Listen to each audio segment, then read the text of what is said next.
That's so cute. Okay. Okay, good morning. Let's watch video. Oh, shit. Say that. I looked away for 1 second. And They got started. oh, Okay. okay. All right, good morning. Let's get started. Before we begin, I'd like to thank former Commissioner Ken Adams for his service to the agencies and for his dedication over the last 7 years. I spoke with Ken, and I'm looking forward to getting together with him. I just want to acknowledge all of his good work. So thank you. You be held to a high regard of the amount of factoids that Ken had about every nook and cranny of New York State. So right. just saying. All right, I'm gonna try. So I'm excited about taking on this role, and I'm looking forward to doing whatever I can to support the commissioner and her executive team in executing the governor's housing plan. Even though it's the middle of the summer, today sort of feels like the first day of school for me, or maybe since I'm returning, maybe it's graduate school. But in any event, I know that I have a lot to learn, and I'm looking forward to working with all of you.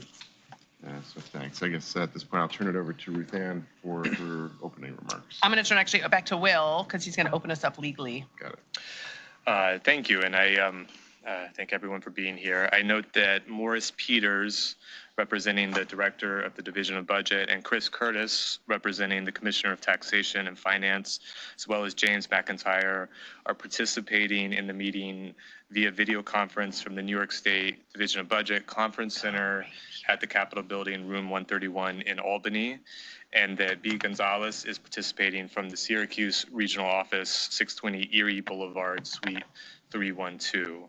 Notice of these locations has been made public, and the public has the right to attend and observe the proceedings from either location. So Steve, this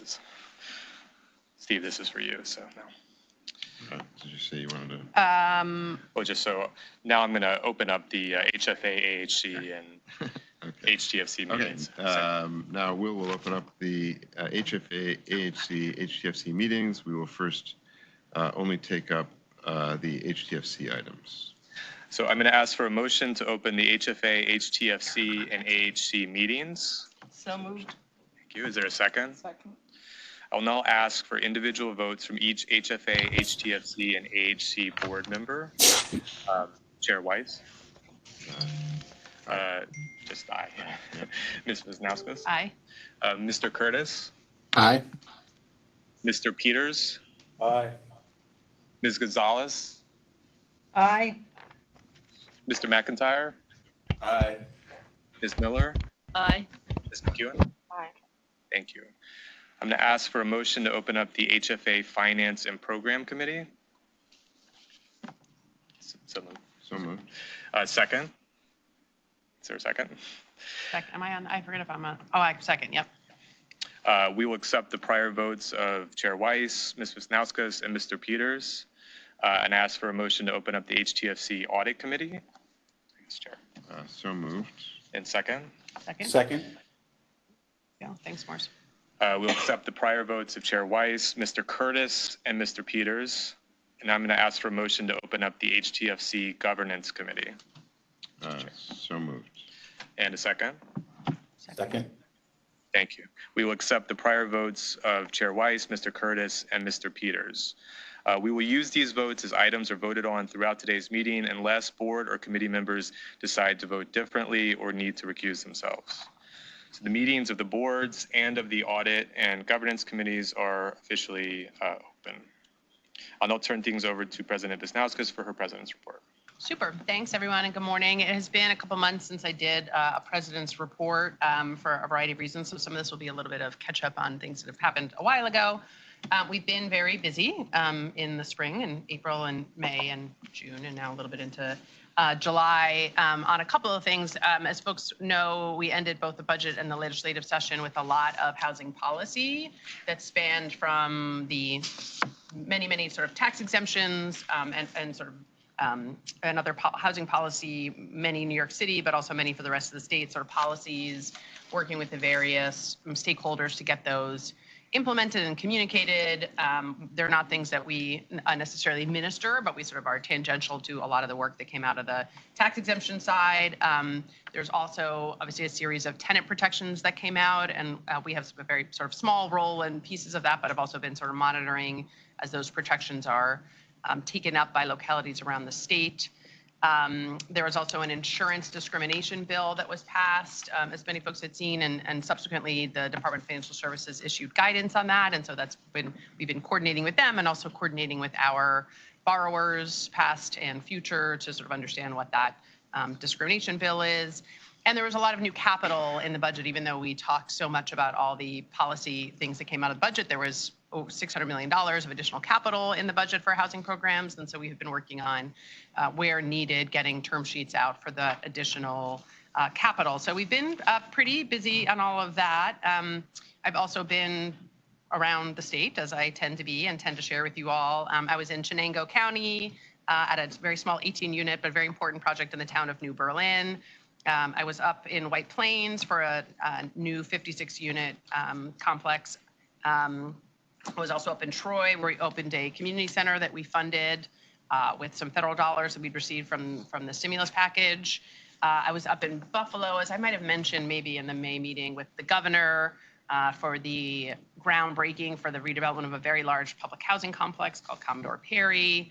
I've been up in New Rochelle. I was in Rochester. I was in Syracuse. I'm going to New Rochelle tomorrow. So it's been a bit, as tends to be sort of in the spring and the summer, I'm out as much as I can be everywhere that I can be around the state. Not only sort of doing the groundbreakings, ribbon cuttings, but also sort of connecting with all the people that are affiliated with all those projects, from, tenants to architects to developers to lawyers to local elected officials, state officials. I was last week in where was I? I was in Brooklyn, and Congressman Torres was there. So congressional electeds also at our events, which is great. So it's been a busy summer, and we will. Jesse or DOB would say we should have already been doing this, but we are now sort of turning our attention as we get into August and September into next year's budget already, even though we just finished last year's budget 2 minutes ago. And we will begin and come back to the board as there's sort of more to share on that as we go into the fall. And with that, I will turn it back. Great. We will now move to the HTFC audit, governance, and board agendas. We'll now move to HTFC and begin with the HTFC audit and governance committee agendas. You can go to item 1. You can read this item 1. Yeah. Yep. Okay.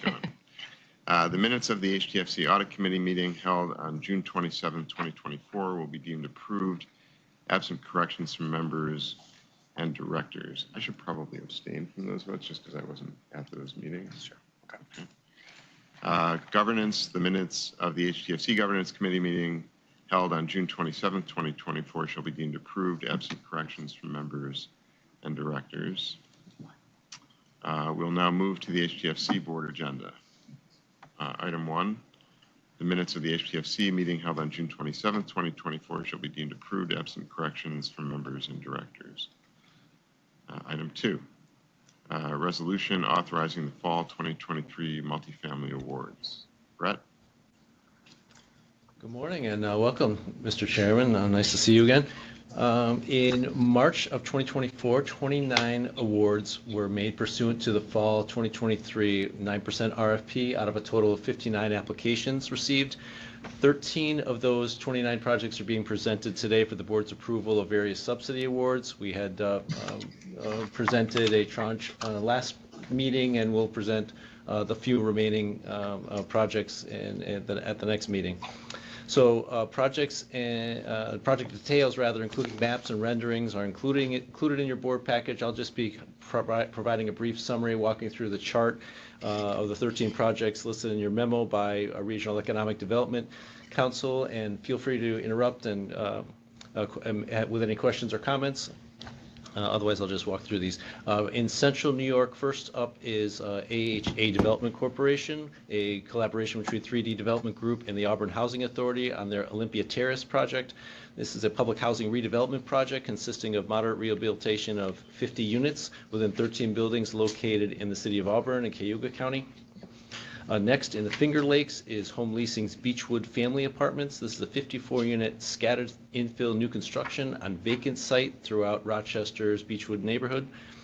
The sites will contain 21 residential buildings with a unit mix focusing on families. In fact, 2/3 of the units are actually 3 or more bedrooms. 12 of these 54 units will be dedicated for supportive housing for survivors of domestic violence.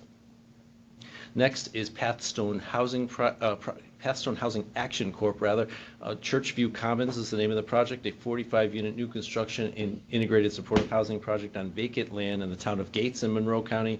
24 of those units will be set aside for homeless individuals in recovery from a substance use disorder, a serious mental illness, or survivors of DV. Next, moving down to Long Island, Wildlife Network, Medford Gardens. A note in the chart in the memo that contains a typo. The New York State Home Award listed should have included the amount, which is $793,324. The attached project description contains the accurate home award. It just wasn't correctly listed in the summary chart, so apologies for that. This is new construction of a 67-unit integrated supportive housing project in Medford in Suffolk County. 33 of those units will be set aside for homeless individuals supported by ESHI subsidies. All tenants must also meet a 55-plus age restriction due to the underlying zoning there. Next, in the Mid-Hudson region is Admiral Halsey 2 LP. This is a collaboration between Paths Development and Hudson River Housing for Admiral Halsey Senior Village 2. It's a 72-unit new construction senior housing project located in Poughkeepsie in Dutchess County. 36 units will serve ESHI-eligible seniors with services provided by Hudson River Housing. The project will actually be constructed on vacant land acquired from an adjacent Phase 1, which is a project under regulatory agreement with the Housing Finance Agency. For clarity for the record. Next, in New York City is Brisa Builders Development's 1990 Cornaga Avenue project, a 92-unit new construction integrated supportive housing project in Far Rockaway, Queens. 60 of those units will be set aside as supportive housing for a range of ESHI populations with Not On My Watch, Inc. as the services provider. The project will also include both supportive services space and a 27-square-foot healthcare facility for primary care for families. Moving to the North Country, Neighbors of Watertown's Apartments in Mill and Maine is a 63-unit infill construction project in downtown Watertown, Jefferson County. 31 units will serve individuals with a serious mental illness or substance use disorder, supported by ESHI subsidy with services provided by Transitional Living Services. Next in the southern tier is CDS Monarch's Hooper Road Apartments. This is new construction of a 4-story, 80-unit senior supportive housing development in the town of Union, Broome County. 40 units will be set aside for ESHI-eligible seniors with the YWCA of Binghamton and Broome as the services provider. Next is Regan Development Corporation's collaboration with SEPP or SEP Inc., known as the Homesteads on Grand, a 72-unit mixed-use integrated supportive housing project to be developed on 2 adjacent vacant properties in the village of Johnson City, Broome County. 12 units are set aside for homeless individuals and families, again with the YWCA as the supportive housing provider. The project will also include a 6,200-square-foot non-residential space targeted for a daycare center. Moving to Western New York, People Community Housing Development Corp's Juniper Apartments is a 65-unit infill new construction of an intergenerational mixed income project serving families and seniors in the town of Hamburg, Erie County. 2 buildings will be constructed, including one 16-unit building for for seniors with 7 units set aside for ESHI-eligible seniors, and the second building will be a 49-unit building targeting low-income families. 8 PBVs are being requested from HCR there. Next is Thankful Community Development Corporation's Thankful Gardens, an infill new construction of 2 buildings on vacant land, as well as substantial rehab of an existing duplex to create 20 units of supportive housing in the city of Buffalo. All 20 units will serve homeless households with a substance use disorder, supported by ESHI subsidies, with Best Self Behavioral Health being the services provider. And lastly is Community Services for Everyone, partnership with Edgemere Development on the Nest project, a 73-unit integrated supportive housing project in downtown Niagara Falls, involving the demolition of a vacant commercial building and the new construction of a 6-story mixed-use building. The project includes 4,800 square feet of ground floor commercial space, including offices, classrooms, a snack shop, et cetera. 70 of those units will target households between 50 and 80% of AMI, while 3 of the units are actually unregulated market rate units. And 18 of the 70 will be set aside for survivors of domestic violence, supported again by HI subsidies. It was a lot, so I'm happy to take any questions.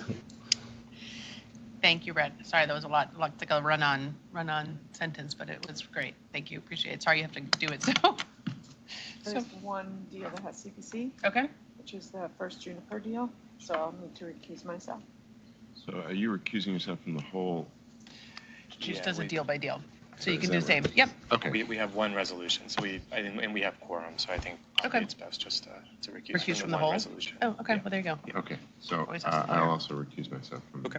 this resolution. Great. Thank you. So Thank you. now before the HTFC members is a resolution authorizing fall 2023 multifamily awards.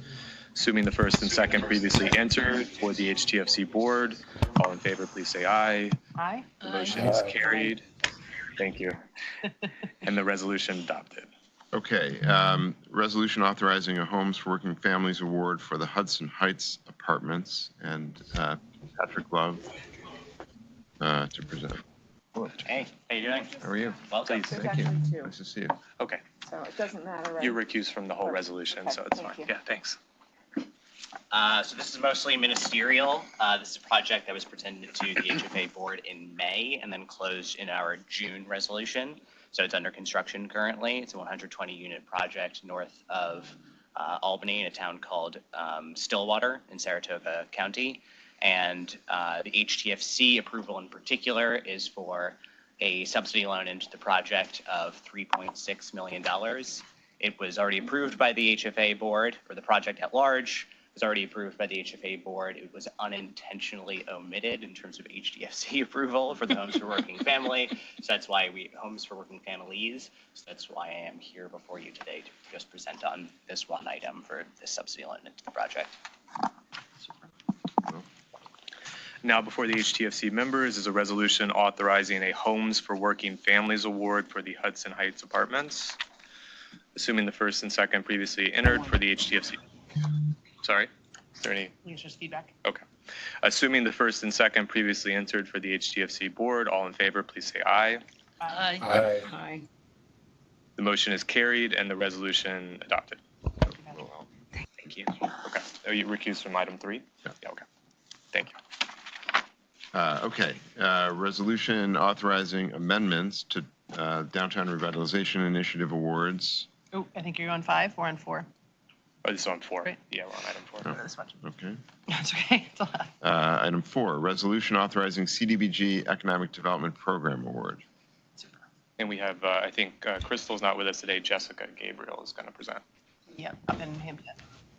Yep, good morning, Hi. Jessica Gabriel, I'm the Senior Program Director filling in for Crystal.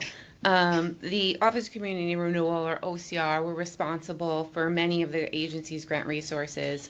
We make grants awards to units of local government and non-for-profit organizations that in turn awards grant funds to support homeowners, renters, non-for-profits, and small businesses. The Office of Community Renewal makes approximately $15 million in CDBG funding available annually under its open round economic development activity. Units of local government may request CDBG funding to support private businesses. In exchange for the grant funds, the businesses commit to retaining or creating jobs intended for low to moderate individuals. This month, OCR is requesting approval for a new CDBG Economic Development Program Award. With board approval, we will award $300,000 to Orleans County and enter into an agreement for the county to administer a local microenterprise program. This award is expected to support the creation of 6 low to moderate income jobs with micro businesses within the county. Full details are in the memo, and I'm happy to answer any questions from the members. Thank you. Thank you. Now before the HTFC members is a resolution authorizing a CDBG Economic Development Program Award. Assuming the first and second previously entered for the HTFC board, all in favor, please say aye. Aye. Aye. Aye. The motion is carried and the resolution adopted. Okay, now item 5. Resolution authorizing amendments to Downtown Revitalization Initiative awards. Great. Hello. Just one more. Then Jessica, Department of, yeah. yes. The Department of State serves as the lead agency for downtown revitalization initiative activities statewide, but awarded projects are assigned to participating state agencies with appropriate expertise and related project portfolios. HCR, for example, is typically assigned downtown grant programs or grants that support rehab of non-for-profit facilities as they align with the structure of HCR's New York Main Street program. Department of State handles public improvement projects, and Empire State Development typically handles awards to private businesses. The Housing Trust Fund Corporation Board approved a slate of HCR assigned projects for the third DRI round in September of 2019. Recently, it was determined that adjustments are required for 2 of those projects. First, we're requesting approval to amend an agreement to adjust the awardee from Cayuga Economic Development Agency to the City of Auburn. The Economic Development Agency has indicated that it does not have the capacity to administer the award, and the city can take it on to successfully deliver the $600,000 grant funding and intended to support small building rehab grants. Second, we are requesting approval for an award increase for the Swisenfirth Memorial Art Center, also in Auburn and Cayuga County. We plan to increase the Art Center's award by $385,000 to a new total of $2.2 million. These funds are made available from a different DRI project that has been withdrawn, and these funds will cover additional expenses in the Art Center's renovation project. Again, if there's full details in the memo, and I'm happy to answer any questions from the members. I have a question. Please. Yeah, in regard to the Cayuga Economic Development Agency, I'm concerned that we originally did agree to and authorized a grant to this entity, which no longer has the capacity to administer it. And I'm concerned about what was the change in the authority in the agency that resulted in the need to change the designated awardee of the grant. The Economic Development Agency determined that they didn't have the capacity, and coordinated with the City of Auburn, who is willing to take this on and does have the capacity.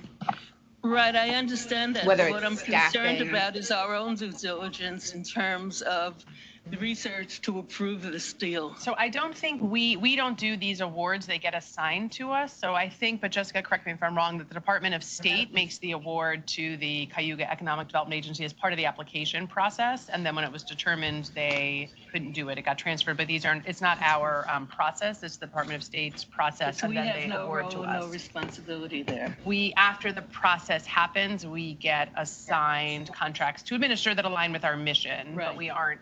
And I don't know, Jessica or Crystal, if they're on. I don't think or maybe Amy, I don't think we sit on the approval. Yeah, Amy's We not don't. shaking her head. Yeah. We don't have a role in the review of the applications or approval of those applications. We're the Okay. contracting entity and administering those contracts. Fine, I appreciate the making that clear. Yeah, it's a fair question, Good. for sure. Okay. Now before the Thank you. HTFC members is a resolution authorizing amendments to Downtown Revitalization Initiative awards. Assuming the first and second previously entered for the HTFC board, all in favor, please say aye. Aye. Aye. Aye. The motion is carried and the resolution adopted. Okay, item 6, resolution authorizing Section 8 project-based voucher awards. Dan Byer. Hi, Dan. Good morning, everybody, and welcome, Chairman. This is the last 2 awards of the 2023 project-based voucher NOFA. We've already made awards totaling several hundred project-based vouchers. These are the last 2, Juniper Apartments, is one in the Buffalo area that was already mentioned by Brett. They'll be receiving the project-based vouchers they requested along with Rockville Manor in Nassau County. Are there any questions on these awards? No? Cool. And the chair has notified me he's going to recuse from this item. Now before the HTFC members is a resolution authorizing Section 8 project-based voucher awards, assuming the first and second previously entered for the HTFC board. All in favor, please say aye. Aye. Aye. Aye. Motion is carried and the resolution adopted. Okay, item 7, resolution authorizing weatherization assistance, program training, and technical assistance services agreements. Samantha Pierce to present. Hi, good afternoon. There she is. Hi. Hi. Apologies, I'm not in any of the offices. I'm actually in Rochester, seeing some sites, so apologies for not being in person today. I'm requesting approval of authorization and entering into contract with 2 agencies to perform training and technical assistance support for our weatherization network, utilizing our bipartisan infrastructure law funds that DHCR received. We had previously received HTFC board approval to transfer up to $23.5 million to HTFC for purposes as such. I'm before the board today, and so I'm asking for the board to approve entering into contracts with both AEA and NYSWADA, 2 training and technical assistance providers that will support our network of 50 subgrantees to deploy the additional $289 million that we have through the bill funding for weatherization. I had a quick question. Yeah. Does that training include heat pumps, or is it really just the basic weatherization work? So this will be more of the typical weatherization scope of work. Bill funding has some additional restrictions around it, including Davis-Bacon and BABA requirements that would make funding electrification with these weatherization dollars a little bit more challenging. But we are using a lot of the training and technical assistance dollars outside of this particular award, Sadie, for relationship building that we've previously come to the board with for CUNY, where that training and series is focusing on electrification training for the market of installers. Thank you, that's helpful. I have a question from Syracuse. Great. How much outreach are these organizations doing in the communities of color in terms of diversifying the workforce that they're trying to build? So I know that AEA has subcontract agreements with MWBE firms and SDVB firms. I know that NYSWADA and AEA are both working to directly employ folks from low-income communities and that represent a diverse workforce. Their training centers provide access to a lot of low-income communities that often our dollars, which cover the cost of training, go to support members of our community of color and of low-income status. So it's really kind of the full circle, both who they employ and who our dollars are benefiting by us covering the training to reduce the cost or reduce the cost completely for members of the community to get workforce development skills from these agencies as well. Yeah, I asked the question because I looked on their sites and their sites don't reflect that commitment at all or minimally. So just curious. Understood.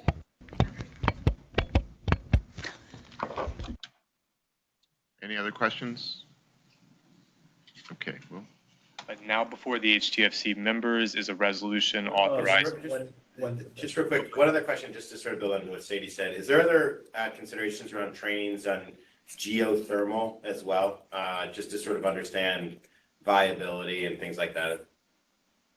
Yeah, part of what the training and technical assistance contract does include some research level deliverables under the full scope of services. So they will support our staff in looking through and compiling best practices for things like geothermal and electrification. But because these particular dollars have restrictions and the weatherization program doesn't allow for fuel switching, meaning we can't actually very easily, there's some exemptions, but it's harder to do this, to do that work. So it's not a prime focus for these particular dollars.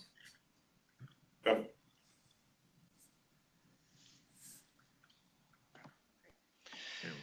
Now before the HTFC members is a resolution authorizing weatherization assistance program training and technical assistance services agreements. Assuming the first and second previously entered for the HTFC board, all in favor, please say aye. Aye. Aye. Aye. The motion is carried and the resolution adopted. Okay, item 8, resolution approving the seeker documentation and classification of the environmental impact of Colvin Avenue Commons. Good morning. Good morning. Welcome, Chairman. My name's Heather Spitzberg, and I'm the director of the environmental unit here for HCR. Today I have one project for a seeker classification and determination. The project is the Colvin Avenue Apartments by Reagan Development Corporation. It is new construction of 2 buildings with 63 units for families and 2 daycares at 60 Colvin Avenue in the city of Albany. We recommend this action be categorized as a type 1 action and a negative declaration be made. There are no unmitigated adverse impacts. More information is in your board memos, and I'm happy to answer any questions. Thank you. Any questions? This is great. Just always shout out for daycare. It's a great community amenity.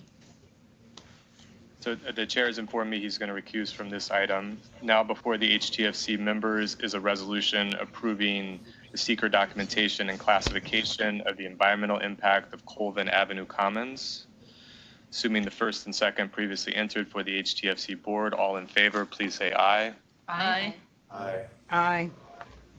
The motion is carried and the resolution adopted. Chair. Okay, item 9, resolution authorizing amendments to temporary staffing services contracts. Dina Levy. Hi, Dina. Morning. Morning. So this is a request for a 1-year renewal and a contract increase for 5 temporary employee staffing contracts. They are Data Rose, Penda Aiken, 22nd Century, Integro, and Software People. This is collectively the staffing that assists Resilient Homes and Communities, formerly known as GOSER, and that office's work to both finish and close out our response to Hurricanes Sandy, Irene, and Lee. The amount of the increases are broken out in your board book, but the collective increase is worth just over $3 million. Happy to take any questions. Think this will do it? It's a good question. I actually think we know the answer, which is that there are about 34 folks that are on these 5 contracts. By the end of the year, there will be only about 17, and there's a handful of those that may need to go into another 6 months or so, but this will be close to the final frontier. Okay, so you may come back. I will come back. You will come back. Okay. I'll be back. Okay. Any other questions? Now before the HTFC members is a resolution authorizing amendments to temporary staffing services contracts. Assuming the first and second previously entered for the HTFC board, all in favor, please say aye. Aye. Aye. Aye. The motion is carried and the resolution adopted. Item 10, resolution authorizing CDBG disaster recovery awards for Hurricane Ida pre-development projects. And Amy Chan. Morning. Good morning, Commissioner and board members. Amy, will you, I should have asked everyone to do this because Heather did it so well without me asking, but will you also, just for Steve, to introduce yourself when you come up? He's known some of the people that will come up, but just as a context. Yes, of course. So good morning. I'm Amy Chan, Deputy Director of the Office of Resilient Homes and Communities, AHC.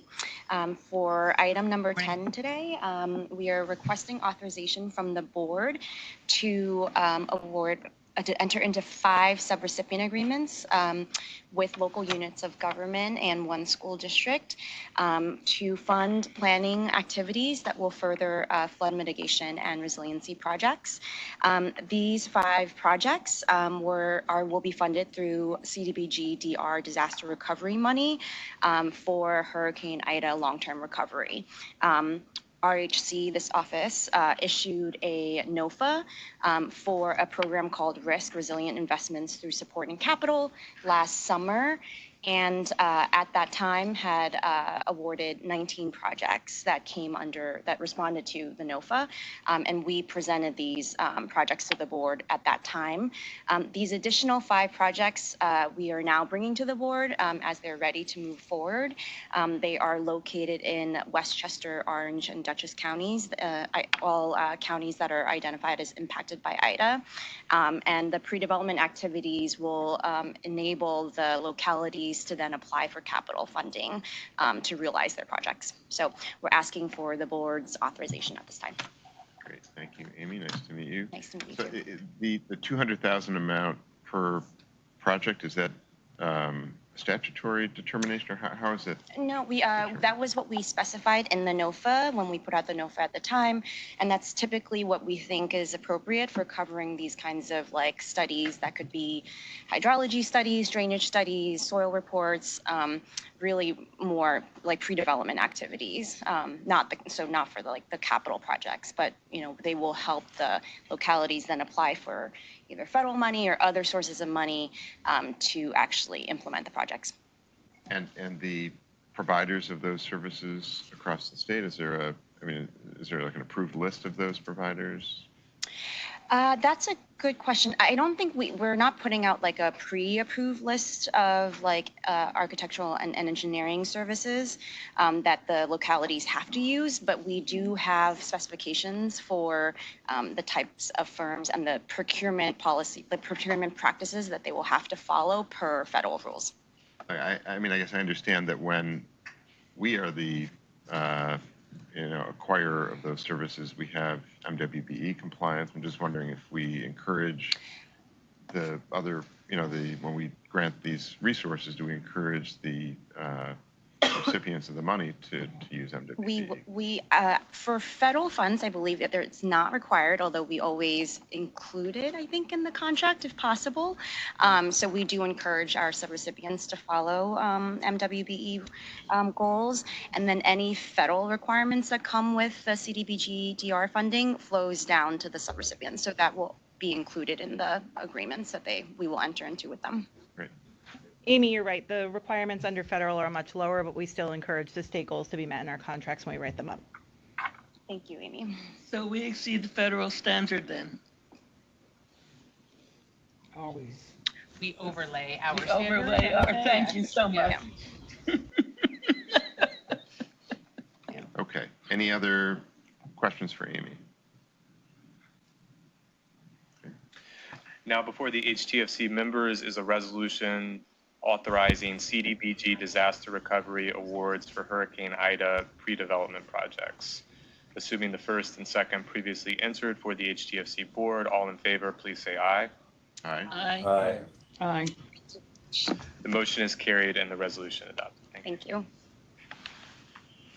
Okay, the remainder of the agenda items are informational. There will be no presentation unless requested by the members. Item 11, review of seeker concur actions. Item 12, review of seeker type 2 actions. Item 13, review of current agency procurements contracts in the lobbying restricted period. Now there being no further business for the HTFC board, we will now ask for motions and seconds to adjourn the HTFC and committee meetings. Will? Assuming the first and second previously entered for HTFC and for the audit and governance committees. All in favor of adjourning, please signify by saying aye. Aye. Aye. Aye. Motion is carried. The HTFC board and committee meetings are now adjourned. Note that our next HTFC board meeting is scheduled for Tuesday, September 10th, 2024. Okay. Great, thank you. Great, thanks. Next, we will move to the HTFC AHC agenda. The first item is the minutes, which are in the board books and shall be deemed approved unless there are any objections from the members.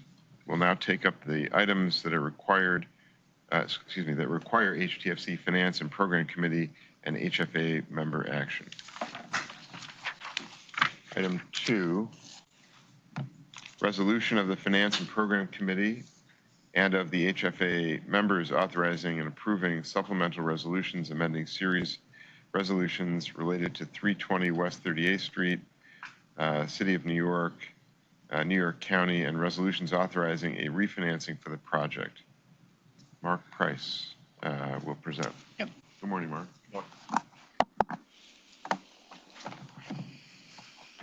No? Oh, yes. Good morning, members, Chairman Weiss, Commissioner. I'm Mark Price. I'm the Director of Capital Markets. I'm presenting this item today. Typically, project items are presented by Finance and Development, but since this is a refinancing, debt issuance is taking the lead on this. 320 West 38th Street, otherwise known as Emerald Green. First was approved and bonds were issued back in 2008.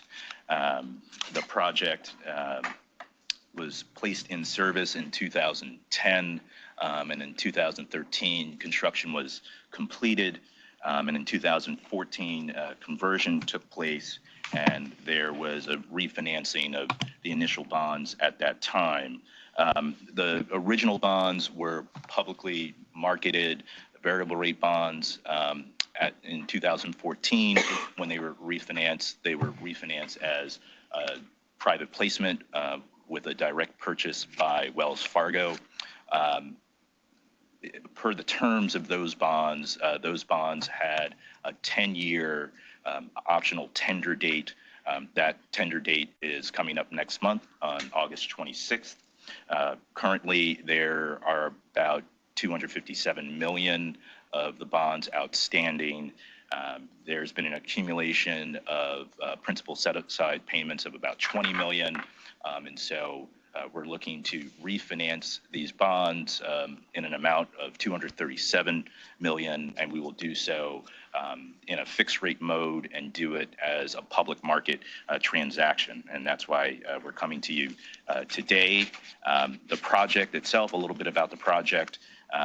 It's a 569 unit 80-20 project. Of the 569 units, 120 are affordable.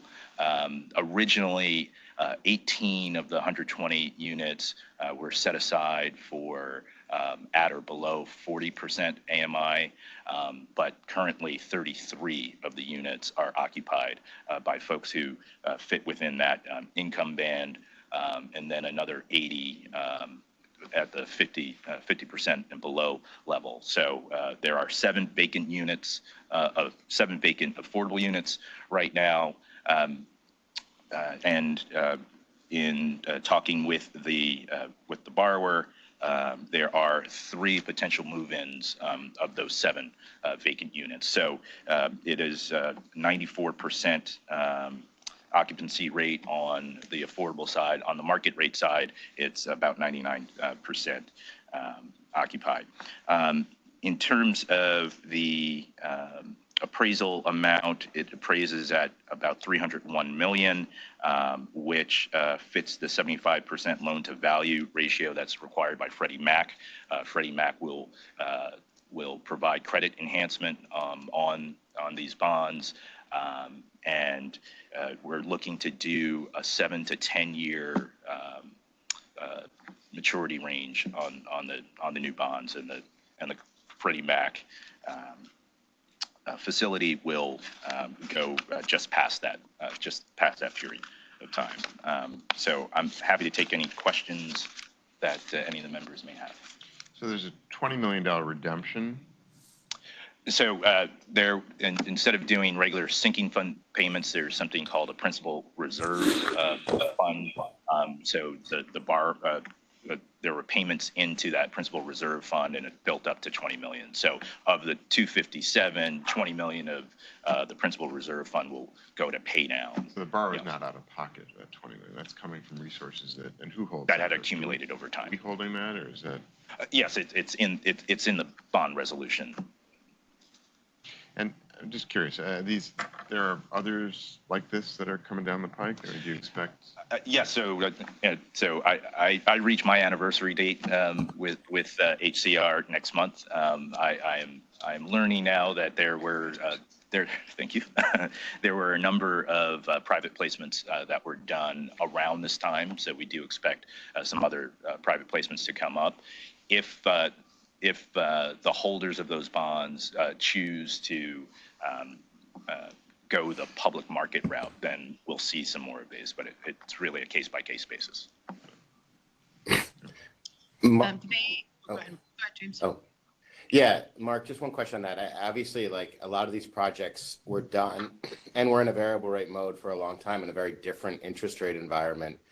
I mean, with regard, and obviously these projects too contribute a lot of fee revenue to the agency. So just thinking about, obviously if there's other projects coming down the pike, other sort of strategies that sort of more to proactively manage a lot of that portfolio, given potentially, either financing away from the agency or other options. But is this tax exempt fixed rate execution through the strategy, favorable versus other market executions, and that's why they're willing to stay with us? But just general sort of update on that sort of thinking. Sure. So member McIntyre, I believe these bonds were SIFMA plus 167, SIFMA kind of being around sort of mid-3 ranges. That's about 5%. We're in the market today actually with a SONYMA transaction, 7 to 10 year paper in the housing bond market is trading around 360 to 4%. So when you take a look at where they can get fixed rate execution in the 7 to 10 year range versus where they are on a variable rate plus a healthy spread, I think the execution makes sense.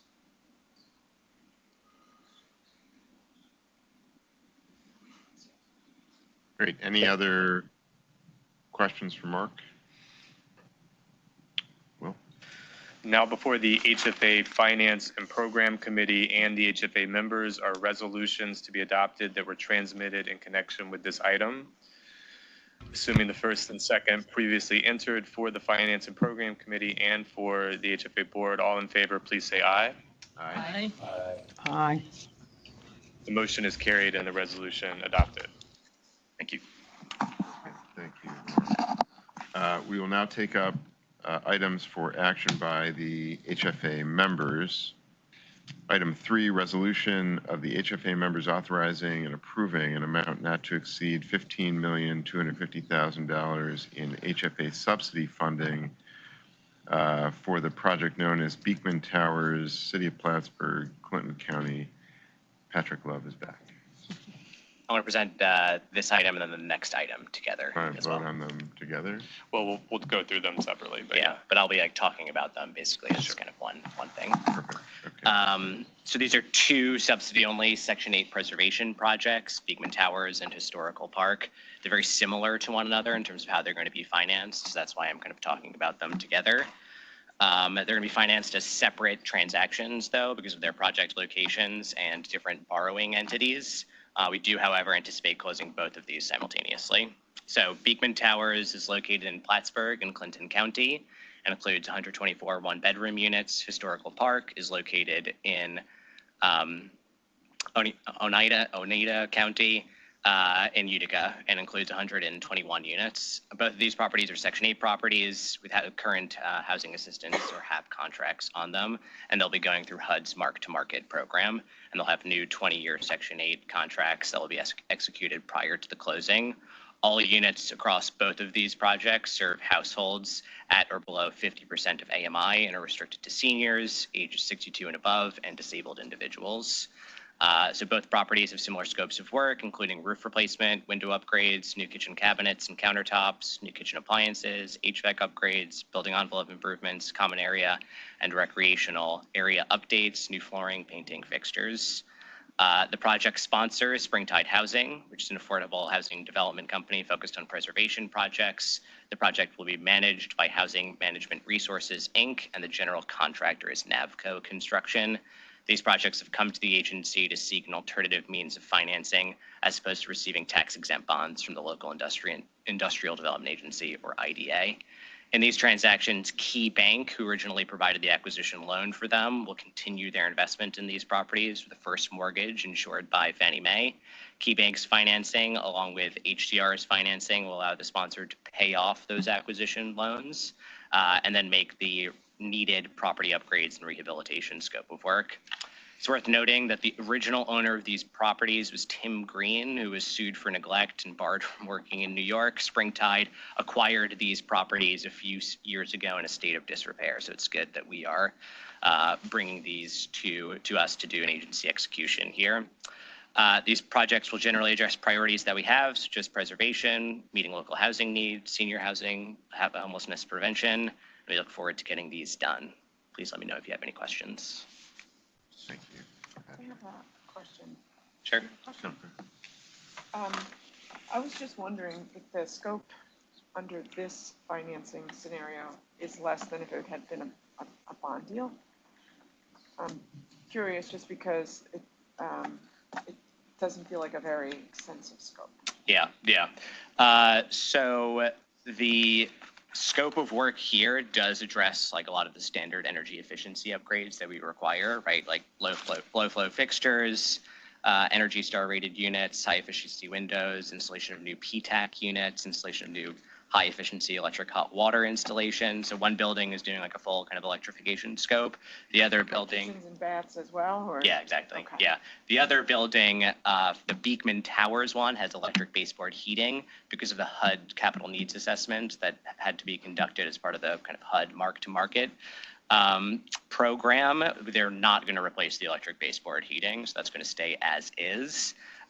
And then they are converting the hot water there to electrification, which is good, which is what we generally want to see on these buildings. So one of them is not going to be doing like more of like kind of the general energy efficiency upgrades, like through a heat pump, for example, that we typically would want to see, really largely because of the CNA and the fact that the electric baseboard heating is still in its useful life. I think with GGRF coming, yeah, there will be resources, I think, available to help support these types of preservation. Yes, and we've absolutely started seeing that as well in terms of like folks coming to us and like this is an additional layer that we're going to add in as part of our financing. As well as solar, where yes, feasible at these locations, whether that's on rooftops or parking lots. Yeah, for sure. Adding the solar is really critical, keeping the cost down. Agreed. Yep. Well, I don't know what electricity costs in Plattsburgh. Probably not that much because it's probably hydro from Canada. So. Yes, and we see that same thing in Western New York as well with hydro. Okay, great. Yes. You said they're moving from hot water, baseboard heat. James Freeman, he's on the Sunny Bay board. Could folks speak up? Cannot hear you. Sure. Sorry, B. All right. The baseboard heaters? Yeah, those are staying as is. And then the natural gas hot water heater is being replaced by a more efficient electric hot water heater. What's the impact on the grid as far as changing over to electric and the impact on costs to residents? Yeah. On the cost to residents, that's not individually metered. So it's the cost would be incurred by the building owner, right? Just as part of like their general operating costs for hot water in particular. I do not know off the top of my head like a comparison of electric hot water, for example. Electric hot water through the new efficient system that's being put in as compared to like the natural gas system that they have currently. But I would assume that there would be a pretty decent cost savings for the owner. And one building already has natural gas already in it. One building does, yes. That's the one that's doing the full conversion to electric. how is a reverse mortgage taken into account as far as the financing for it? Because you said there's a reverse mortgage piece to it. No, there's just a first mortgage. Sorry. First mortgage, not a reverse mortgage. Yeah. And that's from Key Banks as a first mortgage on the property, and then our subsidy loan is on top of that. Okay. So no bonds, no credits. This is just debt. It's the cleanest capital stack you'll probably see for a chair. So it's Spoil us. Yeah. So it's Key Bank. NYSERD is putting some money into one of them as well through their multifamily energy efficiency program. That is Historical Park. That's the one that's doing the electric conversion. Interim income is another source, and then deferred developer fee. So pretty clean at the end of the day. And the calculation of the amount, the 15,250 and 14,250 on the next one, that's a calculation based on the number of units and a flat That's amount? in compliance with our term sheets. We are going a bit above term sheet here in order to meet the CNA that's required by HUD, as well as the acquisition cost that needs to be repaid off on the property. Any other questions? Okay, Will? Okay, so we have, again, as a reminder, we have two separate resolutions here. So we'll take the item 3 resolution first, which is Beekman Towers. Now before the HFA members is a resolution to be adopted that was transmitted in connection with item 3. The chair has informed me that he's going to recuse from this item. Assuming the first and second previously entered for HFA, all in favor, please say aye. Aye. Aye. The motion is carried and the resolution adopted. Now for item 4. Okay, now item 4, resolution of the HFA members authorizing and approving an amount not to exceed $14,250,000 in HFA subsidy funding for the project known as Historical Park in Utica, Oneida County. And Patrick, you're already presented. Do you want to? Sure. Again, this is now the resolution for item 4, and the chair has also informed me that he's recused from this item. Now before the HFA members is a resolution to be adopted that was transmitted in connection with, again, item 4, assuming the first and second previously entered for HFA. All in favor, please say aye. Aye. Aye. The motion is carried and the resolution adopted. Thank you. Patrick. Thanks, Patrick. Great, let's go to item 5. Thank you. Yep, item 5. Okay, resolution of HFA members approving the making of AHOP subsidy loans for, by HFA for the 5 projects previously reviewed and approved by HTFC in a total amount of $45,791,593. And Madeline Fletcher will present this. Hi, Chairman. I'm Madeline Fletcher. I'm the Vice President for Small and Mid-Sized Development here at the agency, which is a small but mighty group that covers a lot of different programs that provide construction funding through grants and loans, primarily through participating loan structures. So that includes some items in the housing plan, such as AHOP, as well as a few items that are in the annual capital budget, and also the HOME ARP program. So the AHOP program was created, just by way of a little bit of background, was created to finance the creation of new home ownership opportunities in New York State. We do this with nonprofit and for-profit developers. We're working with land banks, we're working with community land trusts to design and structure projects that are affordable generally to households making 100% AMI or below, depending on the project, subsidy levels, et cetera.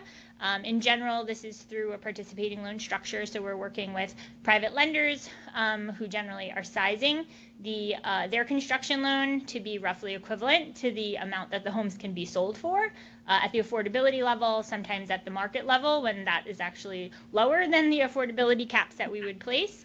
And so we are in the middle of, I have several programs that run through both HTFC and HFA, so we're doing a little bit of consolidating. So this program was originally administered through HTFC, and we're working through the transfer of any projects that were originally approved by the HTFC Board of Directors over to HFA for final due diligence, loan closings, et cetera. So here we have 5 projects.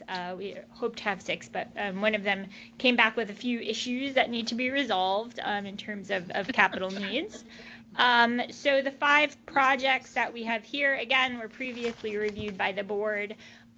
So I just wanted to run through them really quickly and correct one error. The first project is St. Matthew's Condo. It is in East Syracuse, not West. My chart says West, so I apologize for that. There are 21 units with a total subsidy amount of $4.2 million of AHAP funding. The next project is By the Block. This is part of a larger effort by the Greater Rochester Housing Partnership to develop single-family housing in the city of Rochester, and they are seeking $1 million in AHAP funding for 5 units. The third project is Stella Phase 2, which is being done by Wilder Balter Partners and L&M Development in New Rochelle. This is a large condo project with 126 units. And that will require $25.2 million in AHOP subsidy. In the city of Syracuse, Home Headquarters is doing a 40-unit single-family development in a couple of their neighborhoods that they serve with $7.8 million in requested AHOP subsidy. Finally, AIK with MLB Construction is working on the AIK Summit Ave project, which is 38 units of homeownership housing with a total request of just under $7.6 million. And that is in the city of Schenectady. They are also working through a Legacy City project. They're an MWBE developer that we're super excited about. We have some other projects in the pipeline. So the total, as you said, is $45,791,593 for these 5 projects, and I'm happy to answer any questions. Thank you, Madeline. Can you just explain the calculation or the determination of the AHAP subsidy amount? Sure. So we have basically 2 tiers of subsidy that we offer. For projects that are affordable at 100% AMI, we offer $150,000 per unit. For projects that are affordable at 80% AMI, we offer up to $200,000 a unit.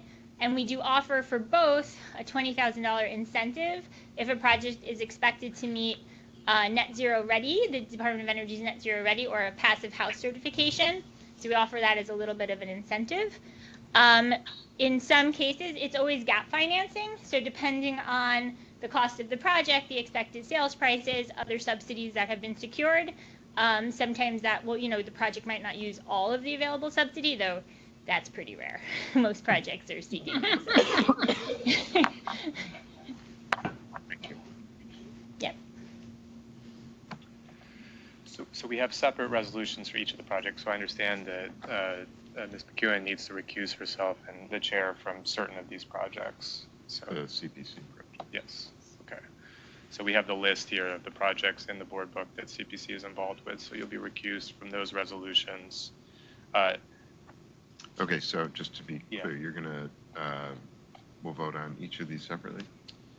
We can if you would prefer, or we can. Well, do we Well, have enough quorum? Well, let's go down each resolution separately so that they can say when they want to recuse themselves, if that works. Okay. Yes, we have quorum. That shouldn't be an issue. Well, if we have quorum, then maybe we could just, Sadie and I could just recuse ourselves from the entire resolution and vote on them together. Is that possible? That's fine as well. If you just Before we go on, one question is the Stella one question before we go. The Stella project continues to be, it's a transit-oriented project in Westchester, but we're still putting $9-10 million into the parking structure. How are we, obviously just curious about how we're thinking about parking minimums, especially in transit-oriented development, especially like we're putting in subsidy dollars to projects. So we would try to be pretty careful and intentional about sort of only funding the gaps for the actual residential structure piece. The parking is, governed by zoning, the overall project needs, the commercial space and all that. So we just tried to sort of separate out the cost of the construction of, anything that's ancillary parking and the, retail space and all that stuff from the actual residential units. It's dictated by their local approvals. That's right. It's, dictated by, everything's dictated by their local zoning laws and requirements. So we don't have a lot of input there. Okay. So I discussed with the chair, and we're just going to vote on all the resolutions together, and we'll accept the recusals from Ms. McEwen and the chair for all the resolutions for item 5. Otherwise, we have a quorum. Now, before the HFA members are the resolutions to be adopted that were transmitted in connection with this item, assuming the first and second previously entered for HFA. All in favor, please say aye. Aye. Aye. Aye. The motion is carried and the resolution is adopted. Terrific, thank you. Okay, item 6, resolution of the HFA members authorizing the requesting of a forbearance in debt service payments for mills at High Falls, City of Rochester, Monroe County. Robert Franco Taylor. Excuse me, Robert Franco Taylor. Good morning, everyone. I'm Robert Franco Tayara. I'm the VP of Strategic Preservation Initiatives in the Office of Housing Preservation. New to the agency? New to the agency, Well, yes. Welcome. I worked previously as an underwriter in F&D until about 4 years ago. Nice to meet you. Likewise. So yes, I'm here to present a request for a 6-month forbearance of debt service payments for the mills at High Falls. The forbearance will be, it's requested for the first position HFA loan. For a bit of background, this is a 67-unit project located in downtown Rochester. The project is owned by the Urban League of Rochester, and the manager is Christopher Community. The project was originally financed in 2007 and placed in service in 2009. The project is a mixed income. Half of the units are regulated at 50 and 60% AMI, and half of the units are at 90% AMI. The project received an allocation of both SLIC and LIHTC credits. In 2007, the project was financed with a permanent first mortgage of approximately $4 million, and then subordinate HFA loans of $2.4 million, and a Rochester home loan of $2.45 million. Essentially, ever since the project was placed in service, the project has struggled financially, partially as a result of underwriting, and then later as part of due to challenges related to COVID. In 2021, the project was approved for a 1-year forbearance, but only took advantage of 6 months before returning to making its full payments. The project continued to struggle and was approved last year in September for another 6-month forbearance. This forbearance expired in April, and the project has returned to making its payments. Additionally, in March, the project was approved for 25 project-based vouchers, and the owner is in the process of completing its Phase 1 environmental investigation. So the current request is due to the continued financial struggles of the project. The forbearance request has 2 primary objectives. It's meant to be a bridge between now and the execution of the HAP contract and the finalization of the PVV process, at which point additional revenue will be introduced to the project. And we are also seeking to allow more time for Christopher Community, the property manager, to implement some of the changes to stabilize the project and increase collections. They recently took over management of the project, I believe in Q1 of this year. So at this point, I can take any questions that the members may have. Thank you, Robert. Question about the forbearance, does that get tacked on at the end, or what? Yes. So it's not a forgiveness. It's not a forgiveness, you're just correct. pausing the amount of payments. So the unpaid principal during the forbearance period will be tacked on to, well, it'll be split into equal payments over the remainder of the life of the loan. I should add that OHP is working with F&D on a potential subsidy takeout of the loan, given the low balance. So we don't have any, we've started the process, so we don't have any particular timing. But the hope is to close on that takeout amount to reduce the debt service payments that the project will owe prior to the end of this forbearance. Thank you. Just a quick question. Is this unique in your portfolio, or are you seeing more and more of this? I think there are a number of challenged projects throughout the portfolio. We haven't received many forbearance requests. Again, I'm relatively new, so if you have more in-depth questions, I can, bring Jason Pearson up. But the forbearance request itself is relatively We rare. see a lot of this in New York City. There's a lot of stress in affordable housing. I just didn't know. And for our portfolio at CPC, we don't see nearly as much upstate, but you have more upstate in your portfolio, so I was just wondering if it was. To answer your question, this is unique in the portfolio so far during. Jason, you might want to talk to that. Should be closer to the mics. It is unique in the portfolio so far. During COVID, there were 3 projects that were placed in forbearance, and then in the last 2 years, there have been an additional 2 approved forbearance requests, both of which, including this one, both of which were projects that had been were also in forbearance during that 3-year COVID period. And the 2 projects that have come since then, their challenges are really more fundamentally due to kind of challenges since the inception of the project, yes, of course, the challenges over the past several years since COVID have compounded it, but it is more rooted in kind of the structural right. Helpful, thank you. And look, I would say at the high level, we have, I don't know, this memo said, I just read it, so I'm not pretending like I know this number, 750 properties. So it's a pretty low number overall. Right. But I would also say Jason and his team and Becky, we think about this a lot and about what's not coming to us and sort of what might be stressful and the ways that we can help support and shore up in a world where lots of tenants aren't paying rent, even right after they've signed new leases, and insurance is great, and utilities are going up. So we think this, Jason and his team, and they think we sort of are thinking about this a lot and coming up with sort of strategies to help support outside of this, even if you don't see it here. Yeah, that's helpful. To that end, Ruth Ann, have you guys adjusted the risk tracking or risk rating of projects based on some of those variables you identified, which could lead to sort of, for example, future indication of potential forbearance requests? I mean, we do risk ratings on an annual basis, and I would say that, for our portfolio as a whole, and I think the criteria that we currently have, I think we're always looking to ways to kind of improve those risk rating criteria to better give indications of what might cause stress. But I think what we have right now, what we look at, are pretty good, are pretty good indications. But for example, arrears is one thing that we track or have been looking at in a way that we used to not.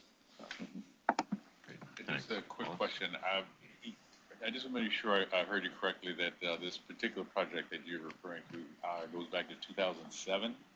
It was originally financed. That's 17 years. My limited math skills tell me that. But the question, you referred to financial struggles a number of times over this period of time. Is there something systemic with respect to this particular the management that's going on there? Because that's a long time, it sounds like. So I don't know if you could just clarify what that means in terms of financial struggles over a 17-year period of time, and obviously the organization still being supported over it. Sure. My understanding is that the project was underwritten somewhat aggressively and has struggled due to rent delinquencies and occasional occupancy issues. At this point, the building is near full. I think the occupancy as of December was 96%, which was an improvement from the high 80s from the year before. So the critical challenge that the new property managers are addressing is improving the collections, just engaging with residents and bringing tenants current. Thank you. What's the interest rate on the project? And then with the forbearance, how long is it being extended out to? And with that interest rate, it being tacked on, how many additional years does it attach to the project ending? Sure. The interest rate on the first mortgage is 5.5%. No additional, the term of the loan isn't being extended. Each of the payments after the expiration of the forbearance is being increased to effectively amortize the foreborn principal payments during this period. So the borrower will have paid off the loan in the same amount. The annual or the monthly payments will just have increased. But as I alluded to, we are anticipating being able to take out the full principal amount of the first mortgage at some point later this year or in Q1 2025 with a subsidy loan. In the risk assessment, did you do a financial demographic of the area? Even though it's at 96%, will that support the new amort schedule being increased? I think the answer is yes, but because of the ongoing struggles, one of the reasons why we're looking to take out a loan with a subsidy loan would be a much lower interest rate. We haven't quite determined that, but our typical subsidy loans are 0.5%, and that's something that the project could easily accommodate. And that's still going to stay within that 30-year?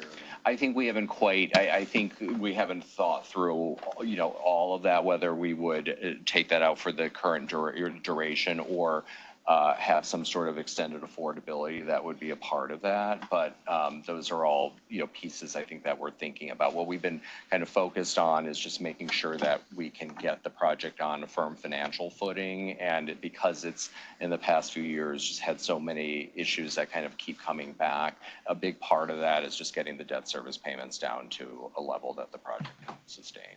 So now it's just getting them back up to speed right now and then figuring out how to keep the project supported in the future. Correct. I mean, because it's I think we should believe that it's a viable project. It's just at this interest rate, and given how it was underwritten initially, it's just been a kind of a constant struggle. But if we can just get that interest rate down, it solves a lot of issues. And that will all come back before the board. Right. That would be obviously a board Right. action. Yeah, So you'll see it before that happens. It will come back here for approval. And I would add that the 25 project-based vouchers will introduce critical additional revenue. Yeah. We anticipate that typically the timeline between award to actual execution of the HAP contract takes about 6 to 8 months. So this forbearance also provides a needed bridge between now and the addition of the additional revenue. So you'll be able to do the assessment between the 6 to 8 months and then come back to the board to be able to show the viability of the project moving forward, even with the additional amort being increased. With the introduction of the subsidy loan. So at that point, their debt service payments should be reduced. So at that, we'll do a whole underwriting, closing process with F&D. Yeah, in approving a project like this, or in reviewing a project like this, I think it would be helpful to see a pro forma and cash flow projections, an actual cash flow projection.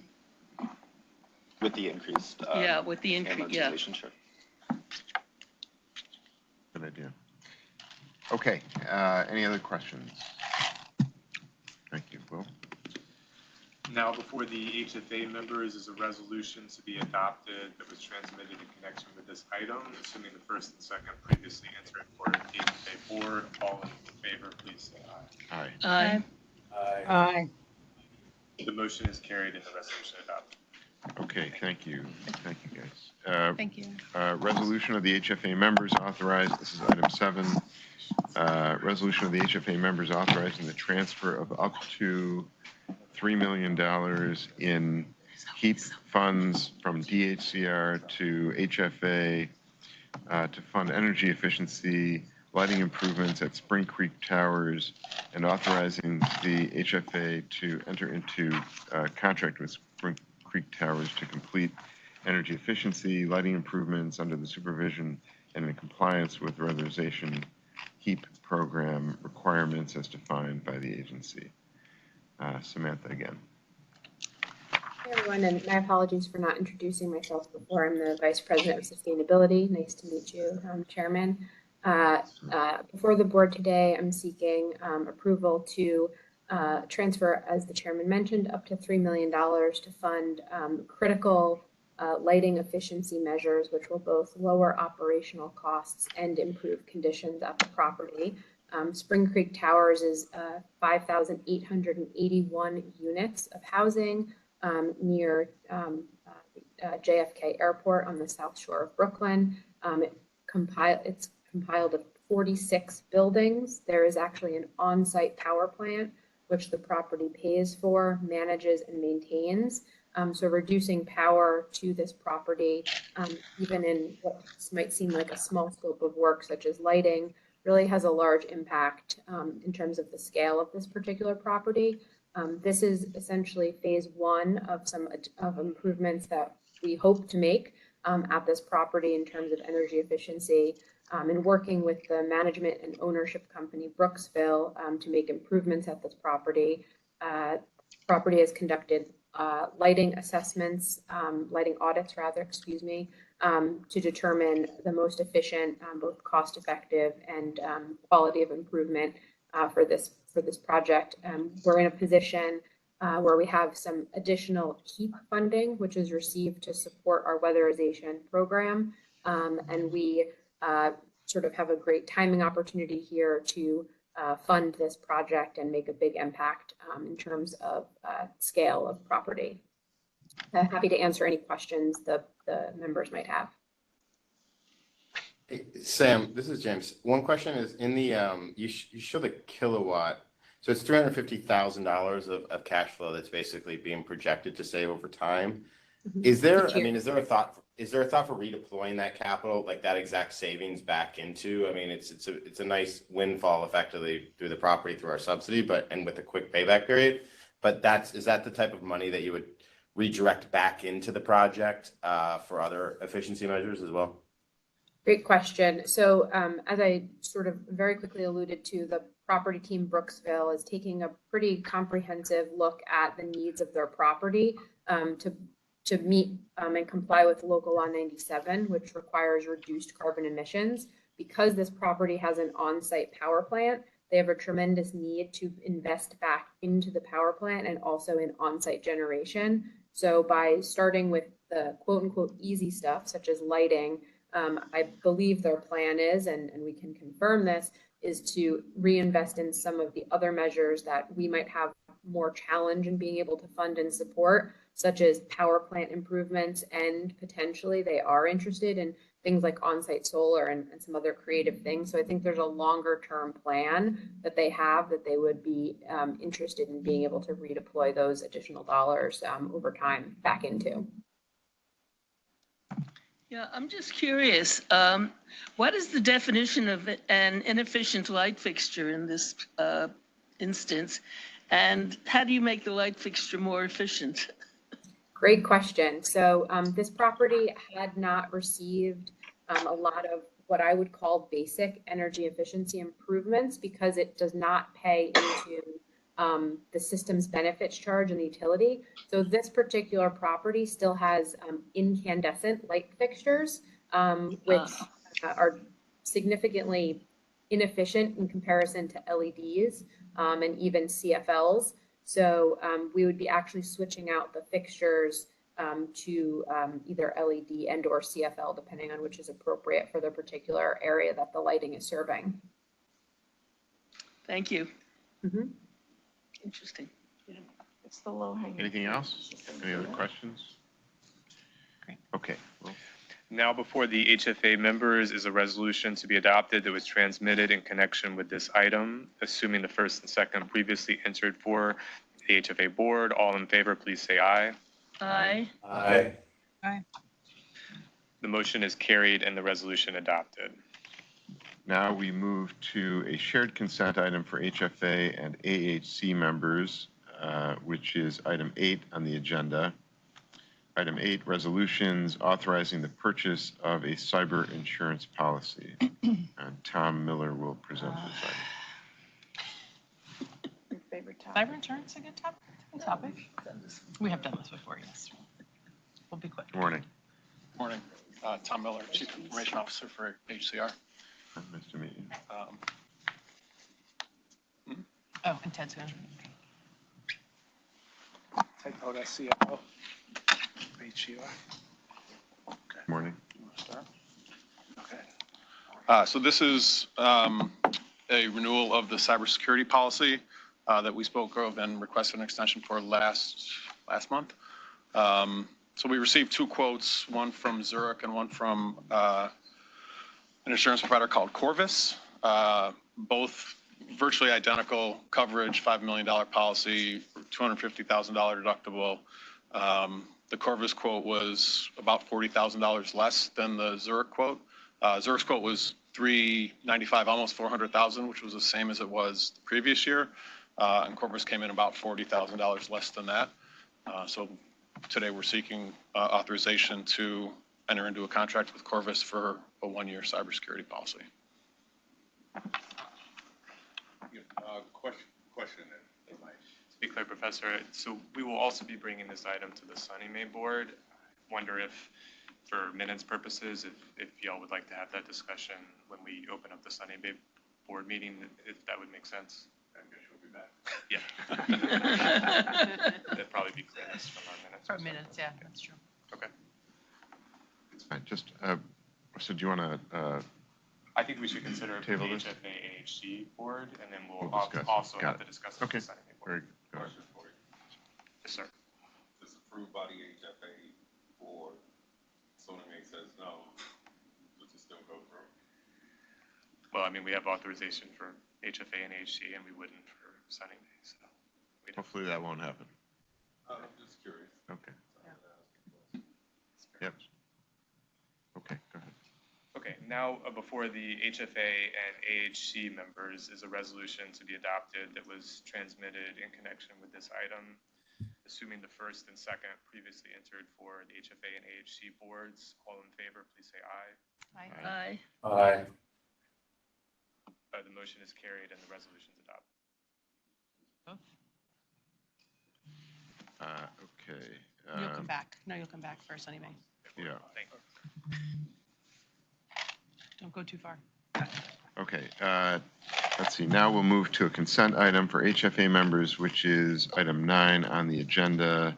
Item 9, resolution authorizing the amendment of the management security services contract with Secure Works. I don't think we have a presentation for this item, so now before the HFA members is a resolution to be adopted. It was transmitted in connection with this item. Assuming the first and second previously entered for HFA, all in favor, please say aye. Aye. Aye. Aye. The motion is carried and the resolution adopted. Now we move to the AHC consent item, which is item 10 on the agenda. Item 10, resolution authorizing the award of grant funds for certain projects. Again, I don't believe we have a presentation for this item. So now before the AHC board is a resolution that was transmitted in connection with this item. Assuming the first and second previously entered for AHC, all in favor, please say aye. Aye. Aye. The motion is carried and the resolution adopted. Okay, next items are shared information items. Item 11, current agency procurement contracts in the lobbying restricted period. Item 12, annual review of the professional temporary staffing consulting service contracts. And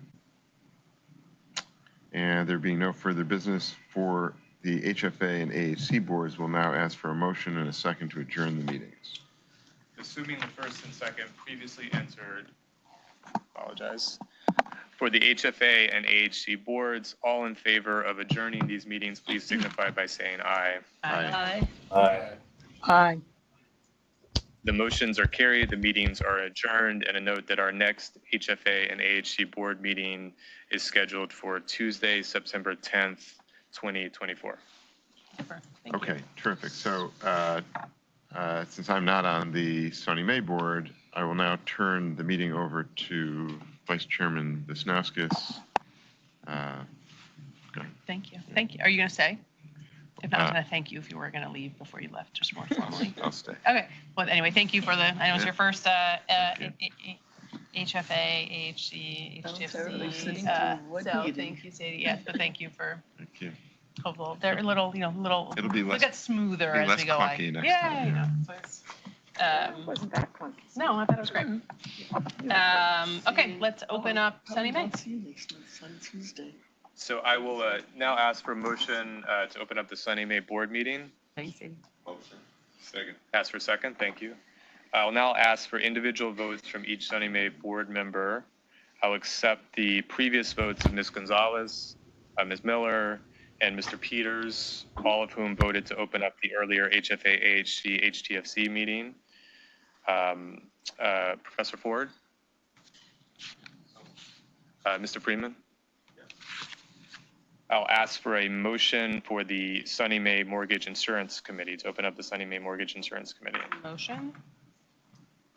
And I believe that's, We need Morris. yeah, Mr. To be our Peters. second. Second. Thank you. Okay, thank you. And I will accept the prior votes of, yes, Prior vote. gotcha. What'd you say about clunky? No, okay. I now turn things over to President Wisniewski for her president's report. Great, thank you. So I haven't done one of these in a couple months because we've just been a little, I don't know why, we just sort of hadn't fit one in. But happy to report to the Sunny May board that we have been very busy as an agency on the heels of the budget and the legislative session closing, working on assisting where we can on the tax exemptions, on the tenant protections that were passed, on the insurance discrimination bill that was passed. And recently there was some guidance put out by the Department of Financial Services that we coordinated with them on, but that also impacts our, certainly in the Sunny May insured pool, our borrowers. So it's been great. It's been very sort of all hands on deck across sort of a variety of broad policy issues there.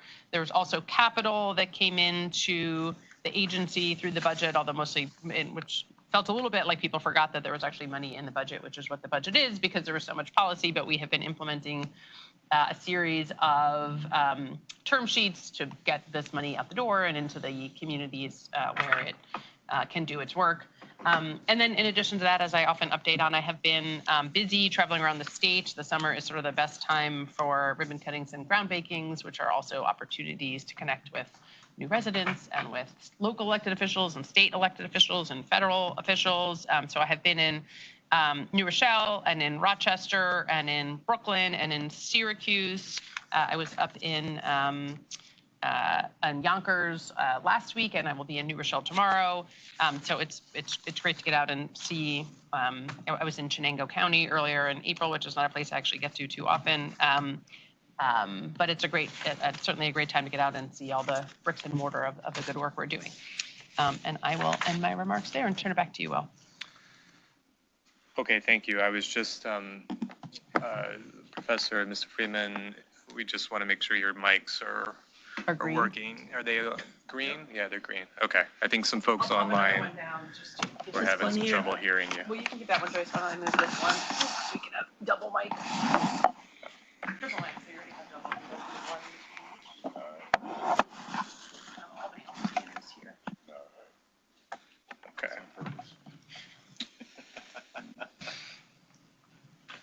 Okay. Okay, so Sorry, is it me? you would open, the minutes. Okay.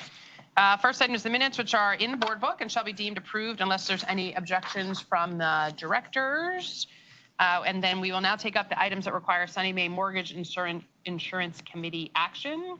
Item number 2 is a resolution of the Sunny May Mortgage Insurance Committee recommending and approving 100% mortgage insurance on a $2,919 $200,000 CPC permanent first mortgage loan for the Geffner House project in Manhattan. And Mike Friedman is going to join us and present. And here he comes.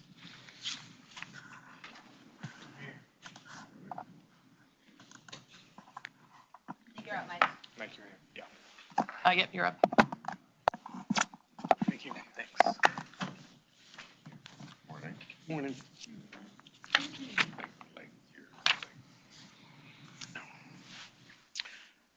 So Geffner House at 351 West 42nd Street comprises the moderate rehab of 307 single-room occupancy units.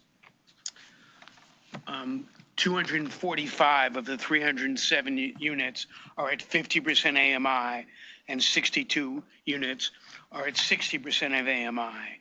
And there is a project-based, there are project-based vouchers through HUD's Continuum of Care program for 114 of the units.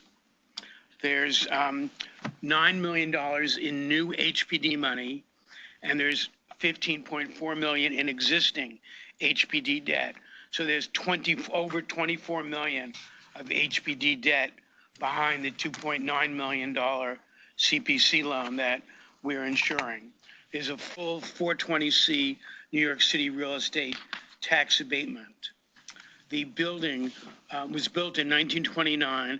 It was acquired and renovated by Project Renewal in 93 and in 2013 with HPD funding. Project Renewal was founded in 1967 and provides emergency, transitional, and permanent housing to more than 3,900 tenants, including veterans and homeless New Yorkers. The insured loan amount is $9,500 per unit, which equals 10% of the project's total development cost of $98,500 per unit. And the project will break even with a 9% vacancy rate, a collection, a 5% increase in operating expenses, or with 86% of the retail space vacant. Thank you. Questions? This is one of those projects, if you are in Midtown and you are on 42nd Street, you would walk by and not necessarily know that it was a government sponsored SRO. Great. All right. If there's no questions, then I turn to Will. Sorry, not me. Now before the SONYMA Mortgage Insurance Committee is a resolution that was transmitted in connection with this item. Assuming the first and second previously entered for the Mortgage Insurance Committee, all in favor, please say aye. Aye. Aye. Aye. Motion is carried and the resolution adopted. Great. We will now take up items that require SONYMA Mortgage Insurance Committee and SONYMA Board action. Item number 3 is resolution of the SONYMA Mortgage Insurance Committee and of the SONYMA Board approving 100% mortgage insurance on a $7.1 million CPC permanent first mortgage loan for the Titchener and Jacoby Building Project, Rochester, Monroe County. And Mike's going to present this one too. This is a neat project. It comprises the historic readaptation of a former vacant commercial building into 40 residential units and 3 commercial spaces. Rents will be between 60 and 130% of the Rochester AMI, but only 3 of the 40 units are at 130% of the AMI. There's a $475,000 Restore New York grant, $2.1 million in federal historic tax credits, and $2 million in state historic tax credits, and a 12-year pilot with the County of Monroe IDA. The project involves a $3 million acquisition and subsequent adaptive reuse of the historic Titchener and Jacoby building into 40 units and 3 commercial spaces. The insured loan amount is $177,500 per unit, which equals 48% of the project's total development cost of $369,000 per unit. There's $2 million in owner equity in the project. The project will break even with a pro forma 16% vacancy rate, a 45% increase in operating expenses, or 70% of the commercial space vacant. Thank you. Thanks, Mike. I would note it's also a beautiful building.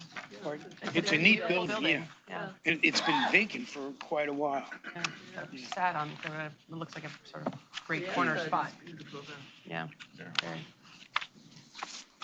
Great. Is this generally a mixed use neighborhood, or is it residential or commercial? Or it's hard to tell from the pictures. Yeah, I think it's a neighborhood that's becoming residential.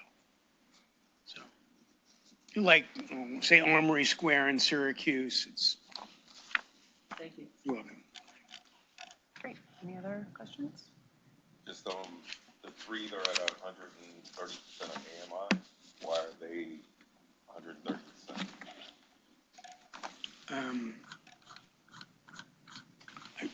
I don't know. 3 out of the 37 are ag or below. Just those 3 are at 130%. I didn't see the differences in them. I think the developer is just trying to see if they can get it. You know, these are pro forma rents.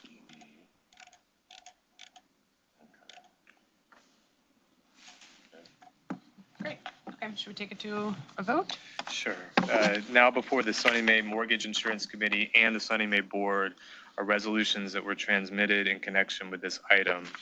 Assuming the first and second previously answered for the Mortgage Insurance Committee and for the SONYMA Board, all in favor, please say aye. Aye. Aye. The motion is carried and the resolutions adopted. Great. We will now take up the SONYMA consent items, which are items 4 and 5 on the agenda. Item 4, I will ask Tom to come back, is a resolution authorizing the purchase of a cyber insurance policy. And Ted? Thank you both. Thanks, Mike.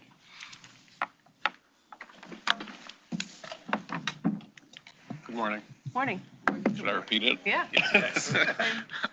5 minutes, you know. Set up and remind This folks. is seeking approval to enter into a cyber insurance contract for 1 year at the amount of $354,000.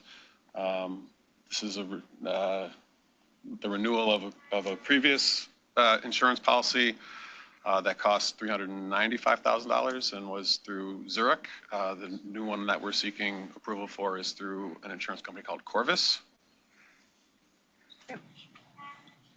Questions? Okay, just a question. I guess I thought I was looking it up, that there was the Bowman firm? E.G. Bowman. But they're not involved with this particular item. They're the broker. They're the broker here. Yes. Okay, and so, is it still a black-owned firm? I don't know the answer to that.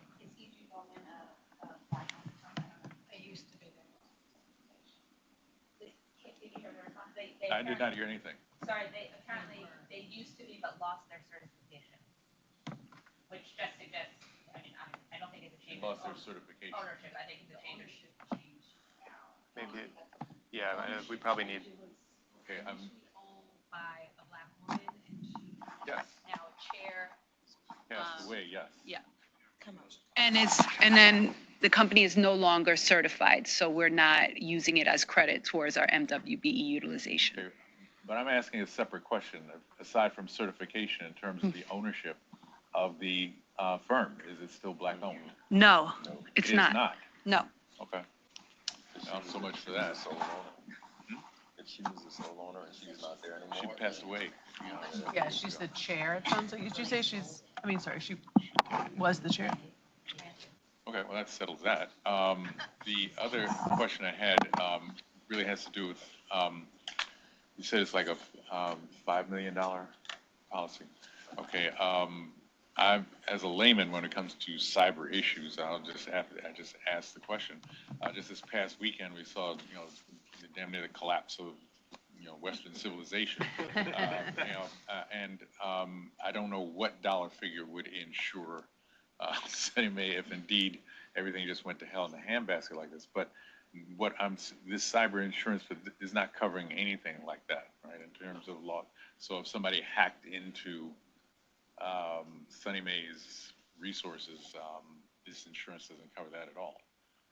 Well, that's different than what happened this past weekend. I understand, yeah. So, but I mean, it's all of the same piece in terms of vulnerability, if you will, of institutions and individuals for that matter. But we're speaking about institutions, particularly a multi-billion-dollar institution like State of New York Mortgage Agency. So I guess my question is separate. I'm fine with the cyber insurance policy as stated, but my question is, what about everything else? I mean, are we vulnerable? We're vulnerable just because we're on the planet. I don't mean to be funny, but I mean, there's no place that obviously can't be hacked at this point. And do we have any recourse or resources in case something like this happens? I mean, it's the resources of the people of the state of New York ultimately, right? Yeah, well, Tom, do you want to talk about sort of what happened with the ITS and sort of their intervention into the sort of the systems and managing of that? I think might be some helpful context. Yeah, I mean, do you want to talk about what happened this past weekend, or? As an example. I don't really want to talk about what happened last weekend. We all know. No, I just meant by way of example of us as an agency, like we are under the ITS umbrella. So ITS managed, I don't want to say, you'll say it better, but like we had protection from the state in that case who was helping us resolve where people had issues. Helping us get back on our feet. But again, I feel like the question is there any form of insurance to either prevent or protect us in that? Insurance doesn't prevent by definition, right? So correct. Yeah. So no, but I'm just saying if somebody somewhere in a basement in I don't know, Serbia someplace decides that this is what they want to do, is to somehow move resources, from this organization to God knows where. Are we insured against that? Yes, we are. In that sort of an event, this insurance covers that. Which insurance are we talking? This one. This cyber insurance policy. The $5 million policy. To piggyback. Correct. I think the question is whether the overall coverage is high enough. Well, that's whether we're insuring enough. We're talking billions in resources. Right. That's part of it, but what does the $5 million cover? That's the underlying question. And that's complicated in the form of when we talk about cyber insurance, because it's privacy liability coverage, media liability coverage. It's really about if we were subjected to a hack and someone stole resources from us, right? They're not stealing cash. We don't have $1 billion in cash sitting somewhere that they're stealing, right? So they would be stealing information for the most part, right? We don't have any cash. That's what I heard you say. But no, we have assets. We have assets. We have assets. Okay. Right. Those assets are fungible in some way, shape, or form if somebody could get a hold of them. But they're not physically in any premise that we control, right? They're in the bank. So that would be a breach of the bank if someone stole their cash. That's the answer to my question. Okay. Thank you. Okay. Great. But it does give, I think when there is sort of cyber issues, it also gives us the ability to, like we in the past have hired people to come in and do forensics on sort of our systems and help us recover. And this is right. And that's what like this covers is the cost of an event like that, right? Yeah. So if someone hacked us and stole information or data, right, we may have to buy new business cards. No, but like, should be so lucky. You buy identity protection for the people whose information got hacked, right? I don't mean insurance covers I've that. kind of been through this before at other meetings, and so I don't want you to have to go over that same ground. You answered my question Okay. in terms of these other concerns, and the cyber insurance policy sounds fine to me. Mr. Freeman, you had a question. In terms of what it's geared to protect. Right. That's fine. You had a question last meeting about is the cyber insurance world covered by the 80-20 rule? And so I spoke to E.G. Bowman, another broker and Venable law firm, and they are not covered by the 80-20 rule on the cyber side. I learned a lot about cyber policies. A lot of people are getting out of this business, so it's a smaller pool insurance. Our broker goes out to 5 agencies. One of the things that your question also brought up was because they look at 3 things: our IT security, our gross revenue, right, and as well as looking at the risk in the industry. And we actually had some good conversations with E.G. Bowman about some of our indentured revenues, and that brought our gross revenues down because they're safe. And so that's one of the reasons why I think we got a lower cost on the policy. So that's why I had asked about the 80-20 rule, is because for a $5 million policy, we're only paying $385,000. Say there was a cyber attack like the one that happened last week. We've only paid $385,000. It was not a cyber attack last week. Well, yeah, it was cyber. To a degree. But with that $385,000, they only have $385,000 in disposable cash to be able to support bringing us back up to speed for that $5 million. And what insurance companies have done in the past, if they didn't have the money to bridge that threshold, they just went bankrupt. And then the company was stuck. The other avenue they have, though, which I did a dive into, is they'll also do reinsurance. So that what they'll do is they'll sell some of that to another insurance company to reduce their risk. But the 80-20 rule is something out there, but it's more on the healthcare side.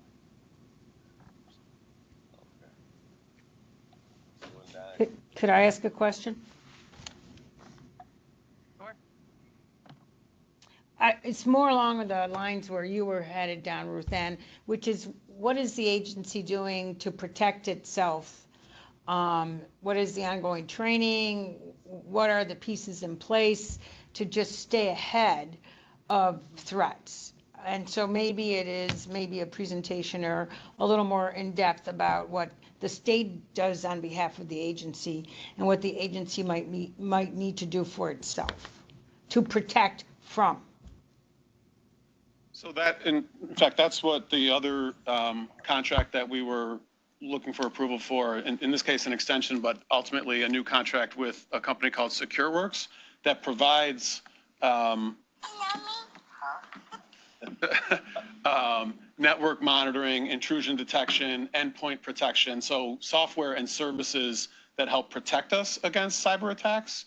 And then to your point about training, this is where we do leverage ITS and their efforts in terms of training their employees, right? Again, most people say, you know, your employees are kind of your weakest link in the sense of being vulnerable to attacks because of what are known as phishing exercises, or, you know, we've all received emails saying, you know, send me your money or send me your bank information.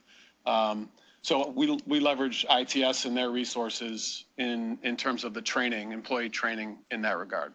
There's an obligatory cybersecurity training. Can you hear me, B? Every Yes. employee has to take a cybersecurity training in addition to the sort of behind the scenes monitoring that we do. Yeah, I think that just a little more awareness of all of that would kind of help us feel more comfortable and move us on in this conversation. Thank you. Thanks. Thank you for the question. Did you have were you in the middle of a question? I don't know whether, or No, you good? Okay. Just for the record, you have an impossible job almost.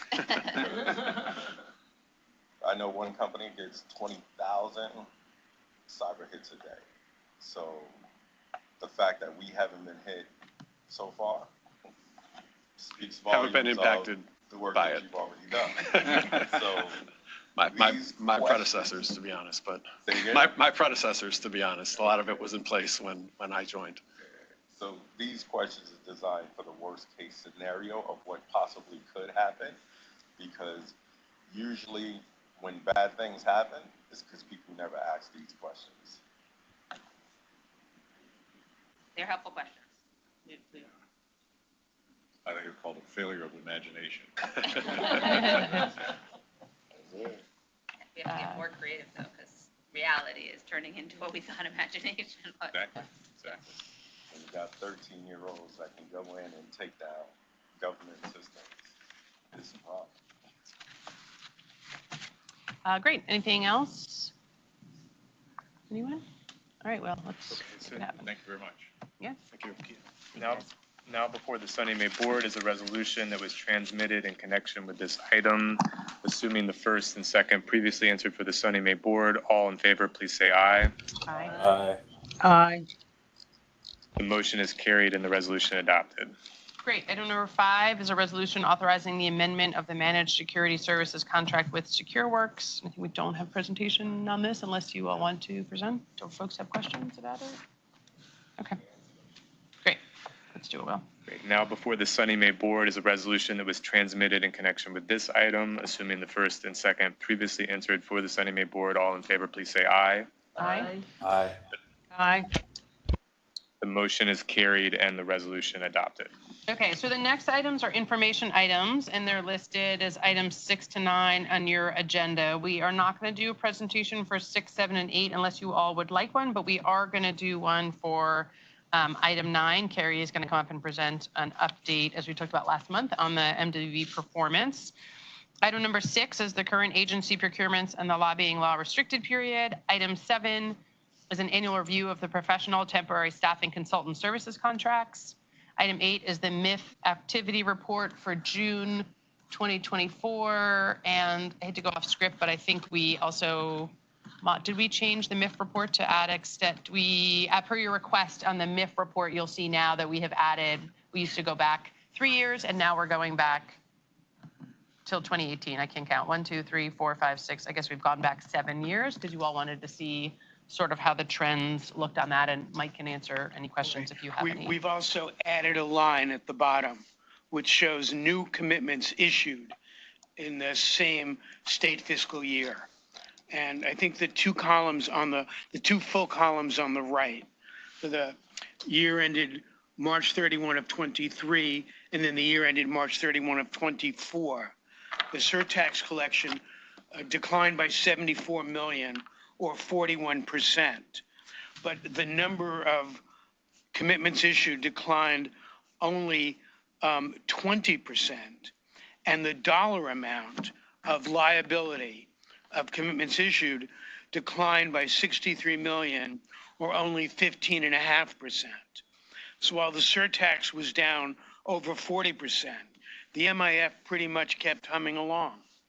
And I think this was due to the fact that the lion's share of the liability of commitments issued is comprised of HFA loans and HTC loans.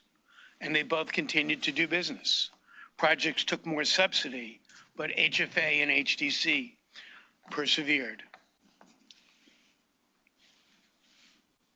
So I think the takeaway is that there isn't a strong correlation between surtax collections and liability amount of new commitments.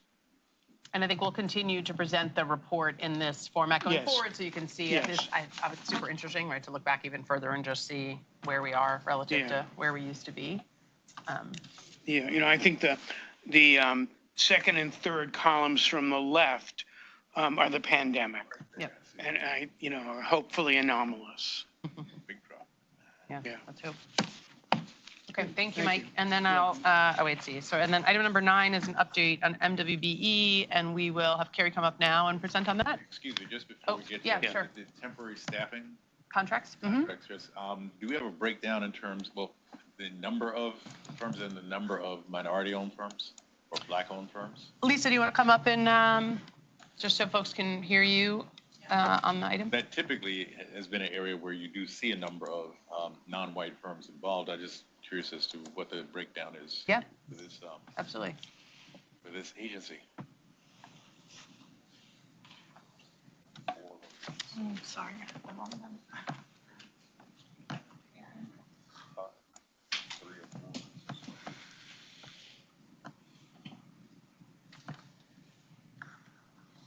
There has to be a better way.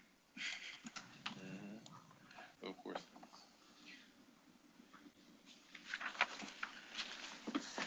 Good morning.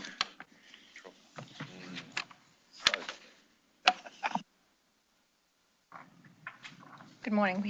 We have 15 staffing firms, and we have 1, 2, 3, 4, 5, 6, 7, 8, 9. 10 of them are MWB firms. Right, but my question was not MWB, but minority-owned firms. Minority, we have 1, 2, 3, 4, 5, 6. 6 minority firms from the 15. And we've noted, I think, in the memo where some are MBE firms, but they are not certified, so you can see that for transparency. 3 or 4 uncertified. Yes. 3, 4 of them are uncertified. So we know that they are minority-owned firms, even though they aren't certified because Of the staffing plan and the research that we've done behind them to see who the ownership. Thank you. You're welcome. Great. Okay. Quick question. Is there any information regarding their staffing, their hiring practices?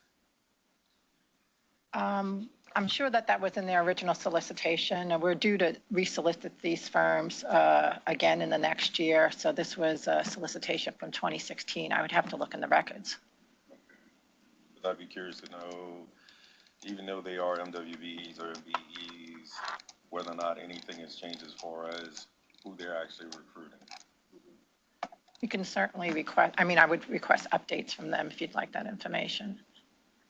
And to go along, follow up with that, how many firms was it in total? You said 15? 6 from the 15. No, 15. There's 15. Yes. Yeah, just in terms of the breakdown in terms of one firm is getting $10 a year, another firm is getting $100 a year. Obviously, I'm just throwing numbers out, but can we get some sense of that? Absolutely, yes. Appreciate it. Thank you. In fact, that's in the chart, in the memo, yes, sorry, we did yes. provide a chart, but we can add more data points to this if it's helpful, that shows how much they were paid, and then also HFA versus SONYMA, which firms, so you can see, we could pull down the MBE, MWBE data into the chart too, so you don't have to go back and forth if you're not sure. But happy to make this a better piece of information. Thank you. Okay, great. Okay, Carrie, you want to come up?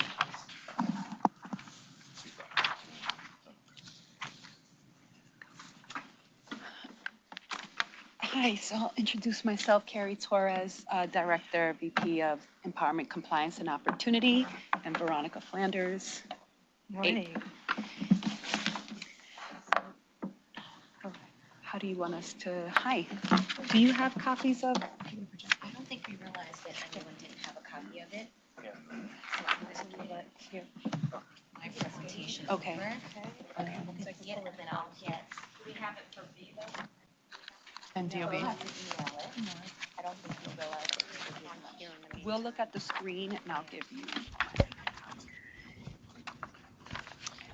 So Could we have someone a email that to PowerPoint. me, please? Yeah, sorry, we had a PowerPoint. I think we did not realize they were not on the, that it was not going to be projected. So Lillian, who is always listening. Oh, it is going to be projected? Oh, okay. We're going to put it on the screen. Oh, great. Okay. I think so. Sorry, I thought. I didn't realize. Sorry, I thought that was where our gap was. It was loaded. Had someone email the latest version? I did last night. Mm-hmm. Always clunky. Lil, if you can hear us, might you just pull up the PowerPoint? Just a note, I have no access in this office in Syracuse, so if what you send, I'll be looking at on my phone. If we put it on the screen, you'll be able to see it on the screen, right? Because you can see us, B? Yes, I think Okay, so let's hope. We'll do both. If I We'll have it, do I'll put it both. up on the screen. Okay, and Kat's gonna email it to you, B, also.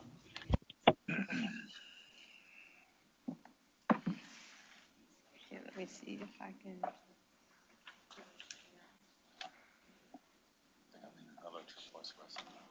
Share.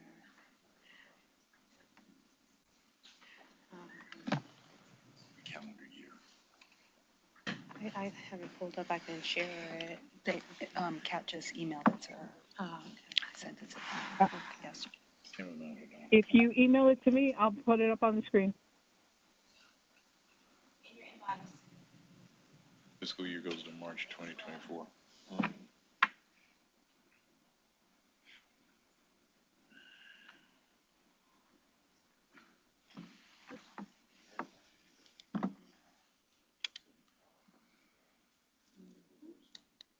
We did what we did. It is.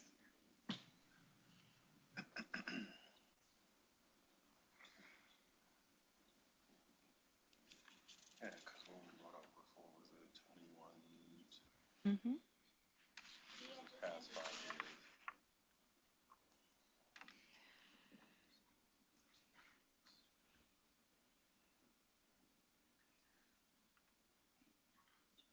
Carrie, when you mentioned this, I thought you was talking about a different report than one that was in there for the procurement. That was sort of, they didn't give us a copy. Mm-hmm. Yeah, we only got 76 pages. We didn't get this. It wasn't included. It wasn't included. Nope. In the report. Okay. I'm sure there must be a reason.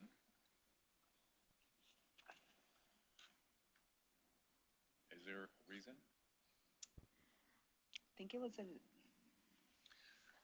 This is an information item, so it's being presented at the meeting. It wasn't included in the board materials. I'm sorry, you just really have to speak up. This is an information item, I so understand. there wasn't materials in the board materials. It was going to be presented to the board at the meeting. So that's what we're organizing. The only thing is, it was supposed to be a part of the board report, not just informational purposes. Well, this item isn't requiring any vote or consent from the board, so we didn't provide materials up front, but the team is here obviously to walk you through their information item. Yeah. The issue is that when we brought up certain things in the past, we've gone into executive session on those items. So publicly, they weren't known. And then when we bring up certain items as far as reviewing where we are in certain statuses and things on these reports, we like to have them for the record, not as informational purposes. Because they need to be for public record, not private. Okay, I understand. I think we may need to have further conversation, just understand the role. Well, again, just to continue with what my colleague was saying, going into my second year on this board, and every single meeting I have in the most useful fashion possible, which may not reflect my total feelings, but in the most useful fashion possible, express concern with respect to this particular issue. So I don't know how many different ways we can say it. I have to jump up and down on the table, what have you, but this stuff is important. And to say it's, quote, an information item, kind of like, oh, by the way, is not this level of priority that I've been hoping, and I know my colleague as well, have been hoping for going on 2 years to see some real appreciation of the concern. It's a real problem. And I'll just leave it at that. But yeah, I don't want to keep going back and forth on it. Let me just address, I'm not on this board, but let me just say this. Informational items are important items. They're just not action items. They're not voted on. I do understand that. Yeah. Okay, but the thing is that in them being informational items, we provide the foundation through informational items to be able to make educated votes on what it is that we do. So if we consistently look to move things forward, if we consistently keep saying they're just informational items, what's the foundation of it and the marking of how far we've actually come as far as where we started to where we are now? Well, So I understand that but they're not- informational matters are a matter of public record. This is an open meeting. It's not an executive session.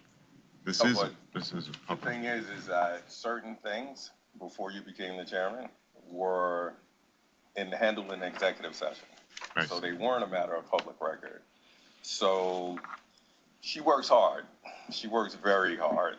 So, and she's here to do a report that normally would be done once a year. So we asked her to stop what she's doing to put this report together, right? She asked me about something earlier, and I thought it was what was already in the report itself. We just got this. I see. So how do you form effective questions on stuff that you just got 2 minutes ago? Right.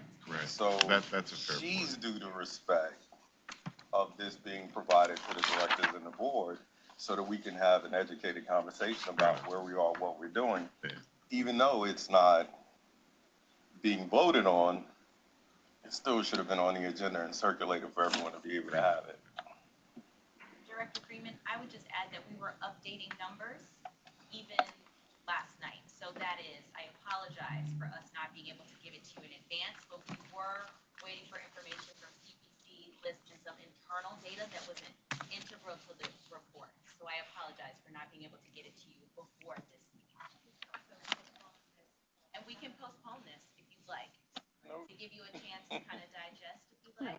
No, we keep kicking this can down the road, so I'd like to see what we have, and then in the next meeting, we can bring up what other questions that we may have. Because remember, we paused this before for like 3-4 months last year, so. Quarterly is the right reporting mechanisms. That's how we report to ESD. So that kind of reporting mechanism to the board is kind of flows in line with how we share our data and utilization with our reporting entity, ESD. We understand that. We're trying to convey a greater sense of urgency than quarterly or annual reports because it's that important. And I do believe it's fair to say that this organization has some improvement to do, to put it as constructively as possible. And the only way we're going to see that is by continuing to express the concern, number one, support the initiatives, number two, and to always be looking for ways to do better. Okay, and it's not just SONYMA, of course, it's the whole damn state of New York, for that matter. But we're here at SONYMA, so that's what we're here to talk about. Okay, so again, thank you very much. But quarterly is not going to work.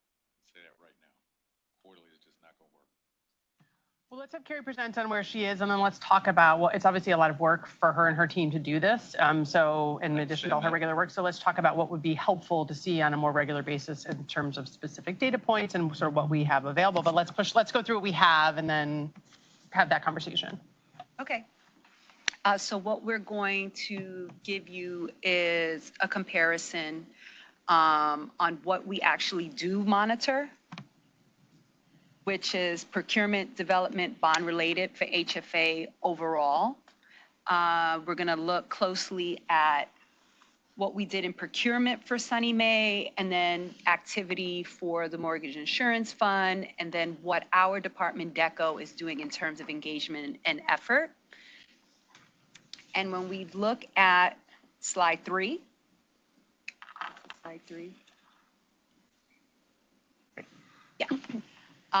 you'll see a comparison of dollars spent and percentage of the available funds for the MWB activity for the agency.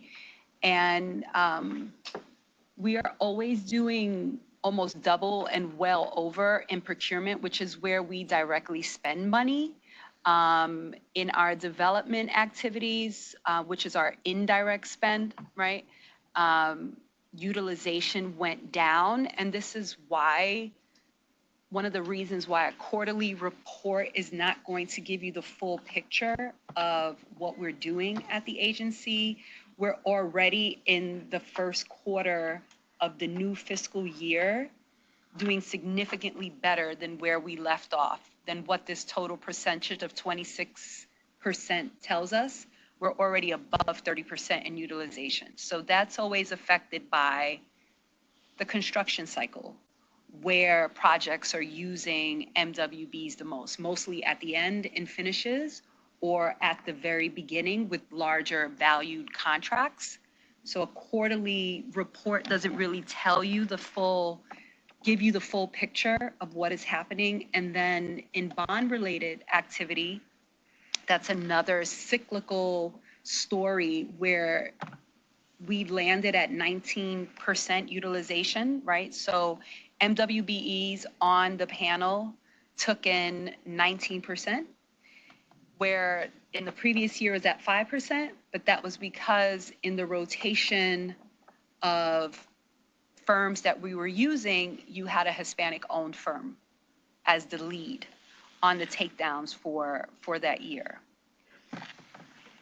I'm going to go through the slides. We only have a few, and then I could take any questions. Okay, can you just remind me, so we're looking at the 23-24 on the bottom. Right, and 22-23. At the top, and the 24 is as of 3/31/24. Okay. Yes. So that's so that would be the year, or the obviously like the state. So we've already started 24-25. Okay. We're at the end of the first quarter of 24-25. Okay. Slide 4, next slide, we're looking at procurement. So SONYMA has very limited procurement that's just solely for that portion of the agency, and of the available dollars, 19%. Everything else is excluded or exempt. And within that, we did over 30 on MB utilization and over 30 on WBE. So procurement team does a very good job of utilizing minority firms when possible. And then my team, Veronica, leads the procurement compliance. That's why she's up with us. We are having more conversations with program directors in advance of RFPs so that we could really search and see what firms are available and who we can directly solicit to ensure that we're maximizing the possibility of getting a minority firm in place. That was not happening before. And we've also added some forms to our procurement process so that where there isn't immediate subcontracting available, in the event that their subcontracting does become possible, the primary firm is making an affirmation that they will, to the best of their ability, meet the requirements of the state. So there's just like an added affirmation within the procurement process. What, just two quick questions. Sure. One, what does this affirmation mean, really? I mean, I tried my best, couldn't find anybody. No, what it means is that, so for a great example is for the E.G. Bowman, right? When even though this woman has now passed away and this firm is no longer certified, the agency could get MWBE credit until that contract ends, right? Until we no longer use them. So the company would not have to make any more effort because it's counted. With the affirmation, it says you have to come back to us quarterly and let us know what you are doing, which we didn't have in place before. Is that more clear? Not really, to be honest, because what I'm trying to understand is, because I asked the question before, it said E.G. Bowman is no longer Black-owned. Right. So, but it's So getting, that it's firm getting now credit has because to it make was. an effort to subcontract out any work available to minority or women-owned firms. And they have to show us how they've made that effort. Okay. And if you're not satisfied with that effort? If we're not satisfied with that effort, what we've added to contracts, again, is the liquidated damages. So if you're not performing and the good faith efforts doesn't allow you a waiver, then liquidated damages are in the contract. Okay. So it's, 5 years that the contract gets recertified? The certification is for 5 years, but I mean, the contract terms, Beyond. right. Okay. So basically, if she passes away in the second year, they can still be grandfathered in. Right. If you were 5-year certified term of when the it. contract started, then the agency could continue getting credit. Right. And then you review everything quarterly to make sure everything is still above par, that they're actually And that they're still continuing to make efforts according to the state's goals. The penalties are 10,000 or percentage or?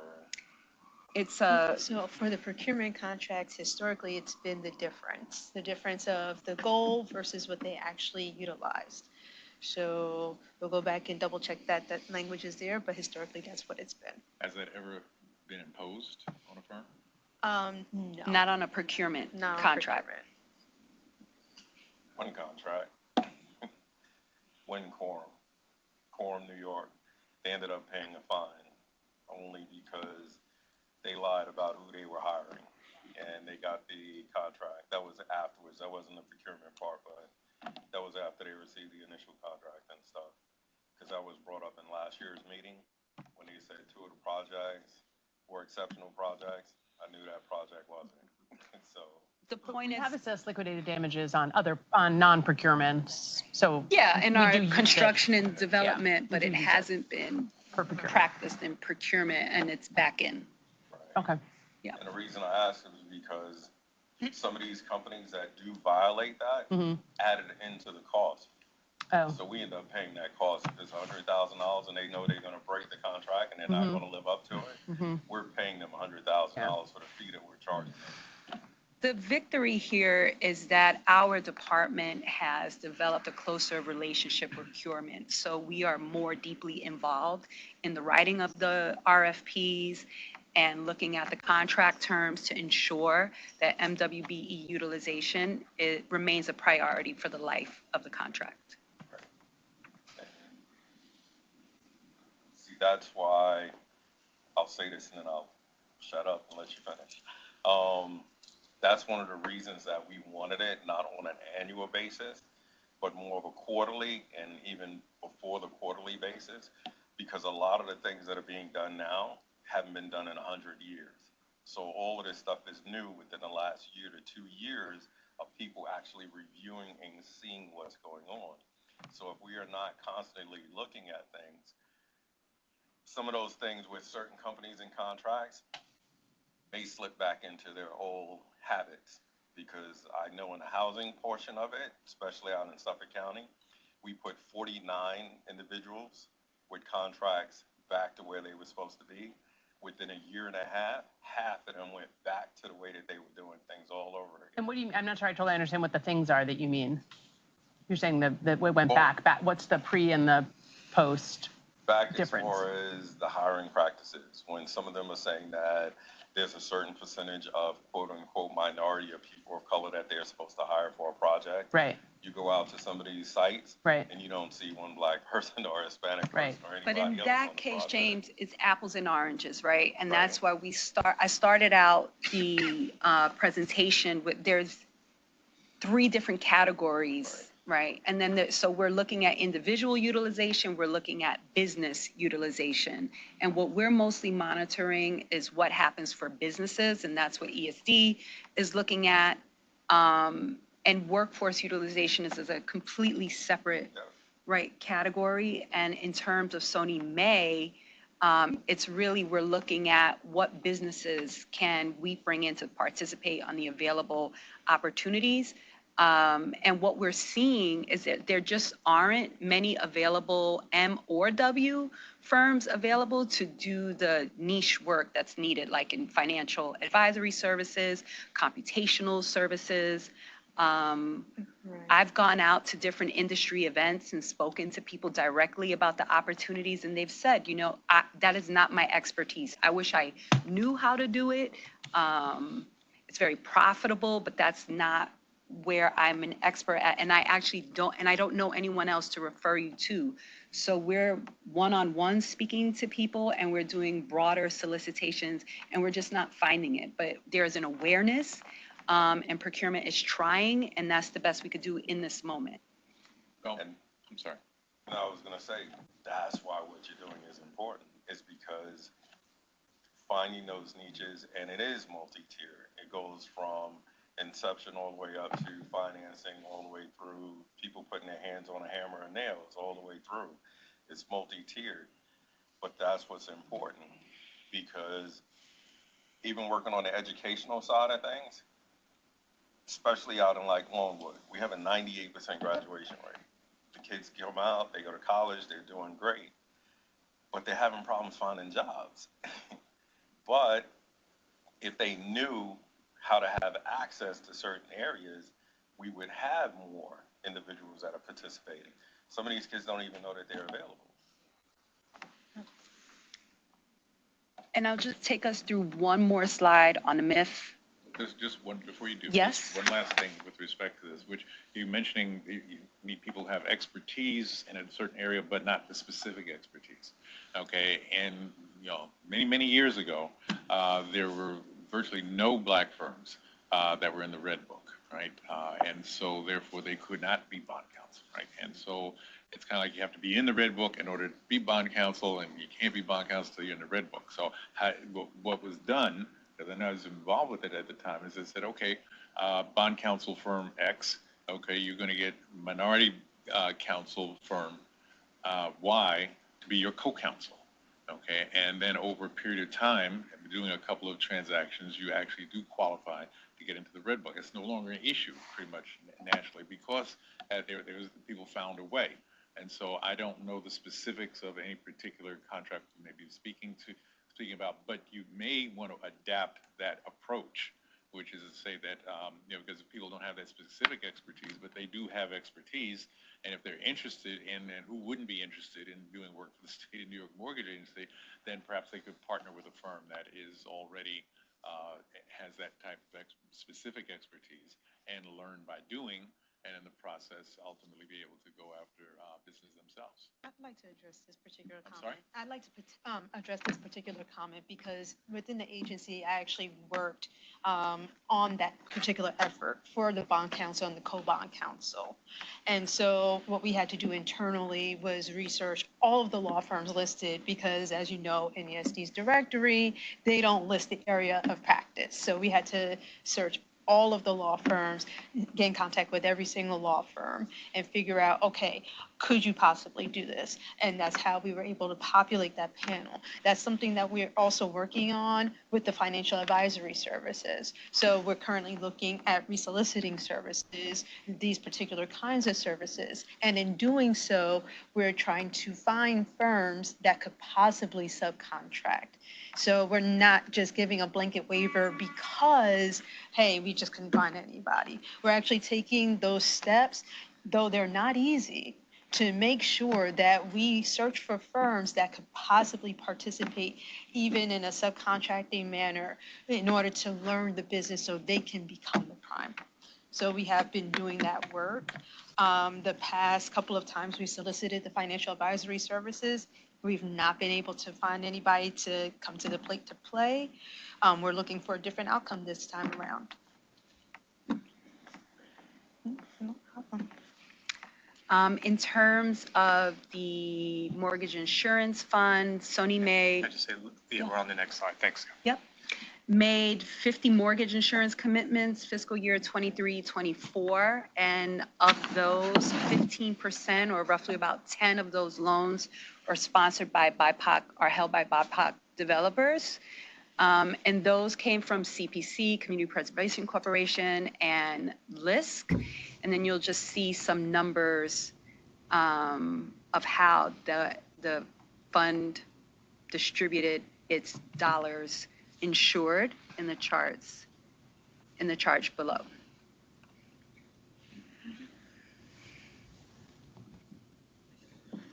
And just give you a moment to look at that.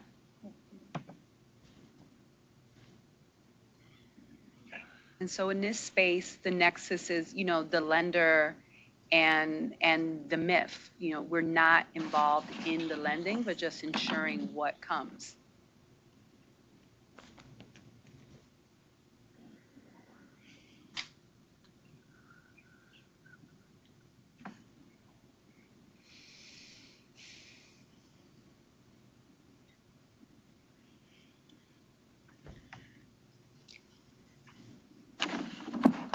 And what you can see. Low income investment fund and 8.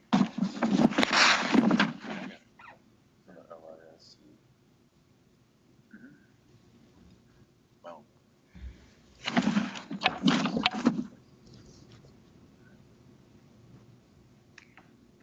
And on slide 6, next slide,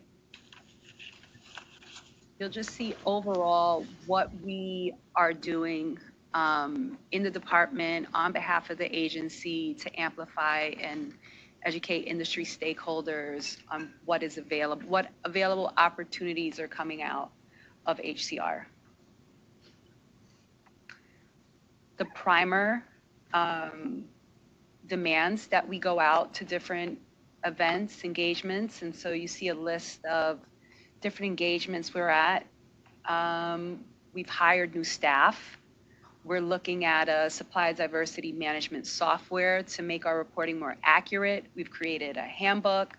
We have public office hours for people to learn how to use the utilization plans, how to submit waivers if necessary. We've put up waiver transparency and utilization plan transparency forms on our website. We're just about finished with the market feasibility study. We did make a contribution to a not-for-profit that educates youth. They're the next generation of contractors, architects, developers. That not-for-profit trains them, certifies them, helps them get their driver's license, their OSHA certification, exposes them to paid internships, and helps them with college applications and so forth. We have suggested that there be a DEI leadership training and one-on-one coaching for the senior executives in the agency, so they have a better understanding of how to interact with minority businesses in their industries. We started a book club. We've hosted, events for staff in the agency. We're also looking at creating a regional Meet the Primes events, more of a on-the-ground matchmaking between prime contractors and subs in the region, and then supporting our partners in their solicitations and amplifying them on our website. That's all stuff happening in the fall. That's what we've done. We've been pretty busy. Any outreach? Could I ask a question? Sure. The HCR initiatives, how much of that responsibility sits with HR as well? Or is it all coming out of your department? Everything on this slide The is DEI. coming out of my department. But you work, Okay. I would say. So there is no, Sorry, go ahead, B. And I also sit as the agency. there's no HR ownership of any of these? There's an awareness. The DEI leadership training proposal is sitting with HR now, and that would be a collaboration. HR/training. And then the interagency efforts, are there other agencies that might be helpful that maybe do similar work or do work? Yes. That's, So okay. And we so are- how do you build that relationship? Well, there are other agencies that share goals with us on our contracts, and they are going to partner with us for our regional Meet the Prime events. Excuse me, just, perhaps I'm just not understanding. HR is considering whether to participate with you? It's not considering, they are. I brought a proposal. Right. HR is reviewing it to see if they like the company that I have suggested to do this training. And that's where we are with that initiative right now. Is there an option to say no? Well, they have an option to maybe look at another provider. The issue is that HR. Totally supportive. Yes. In fact, very connected to all the DEI work that is done at the agency. At this point, it's just like they're now looking at what was suggested by colleagues, and they're going to work together to figure out what to do. I just want to make sure that it's not taken as there's going to be a rejection of this stuff. It's just we're in the process. This was suggested. It's They're now timing. working to get it happen. We're in the final stages of hiring a chief diversity officer, which we're really excited about. And we were waiting for that person to come in and then help us inform what kinds of training, if they wanted to do this. We're getting a budget together with the DEI committee to support the work of the chief diversity officer, even though they're not here yet. And part of that training is built into the budget that is being established for the chief diversity officer and the DEI committee. Right, and HR is also our training unit as well as a combination unit, and so before we can actually greenlight anything, it has to go through them also for that training aspect, and so that's why it's not just, an automatic. They have to look for other options as well. What would be the role of the chief diversity officer?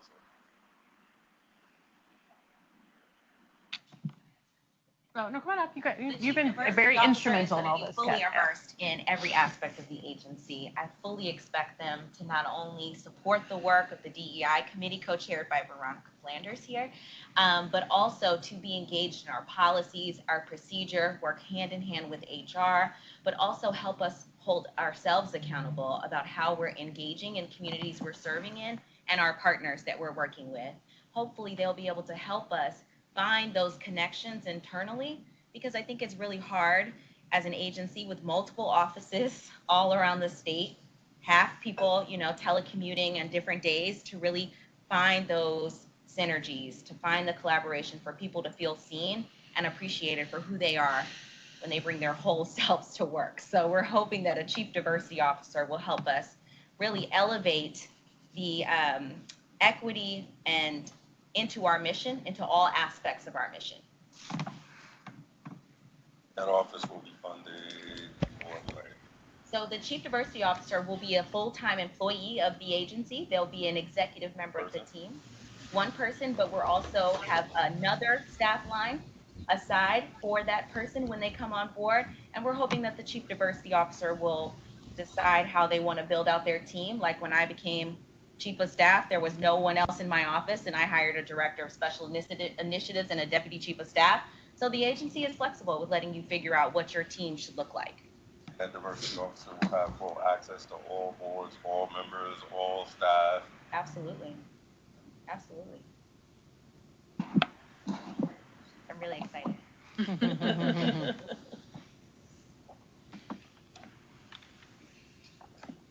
So are there organizations across the state that you see as leaders in bringing MWBEs to the table and really building? I mean, just this morning we approved the home headquarters, and if I remember correctly, their architect, their construction manager, and another key player were all MWBEs.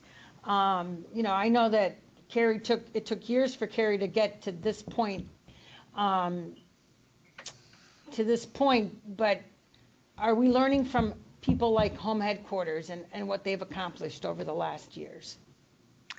We spent a lot of time with other agencies that have similar spend as us, MTA, DASNY, the New York Power Authority, the Department of Health, the school construction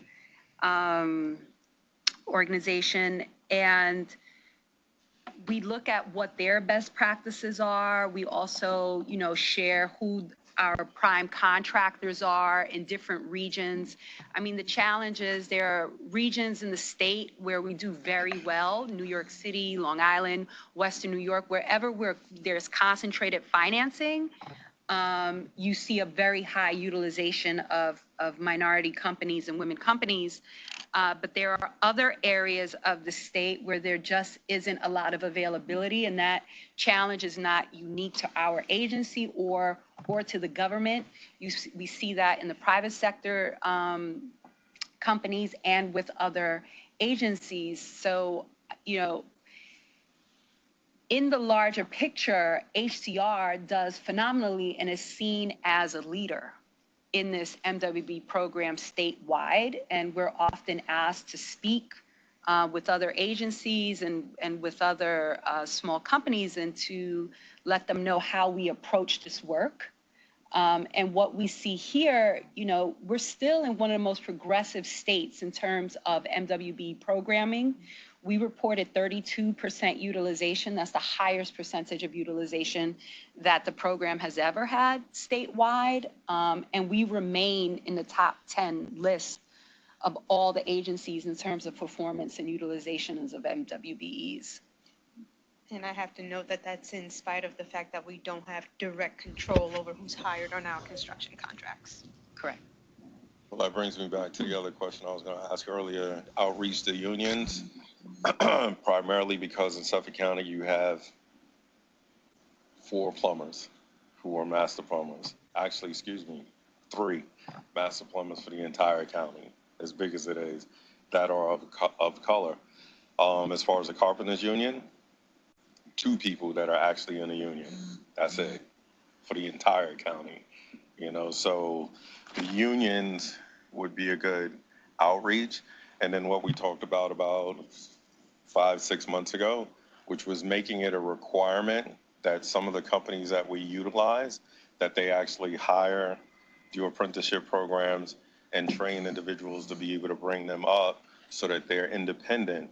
So in terms of, that's not our level of engagement, right? We just don't have the resources to get that deep into it, but what we have done in terms of interagency, ESD has programming to help these smaller businesses with access to capital and bonding and insurance. I've had one-on-one talks with our large GCs, and it's not that they're against working with minority-owned firms, it's just that smaller businesses in general don't have access to the insurance and the capital necessary to work on larger jobs.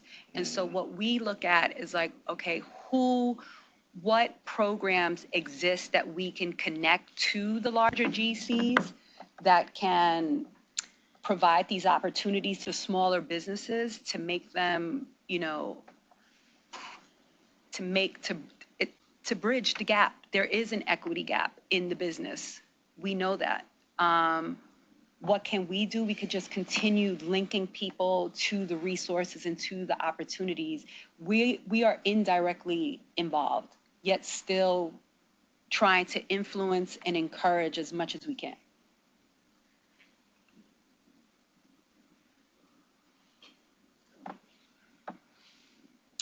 Thank you.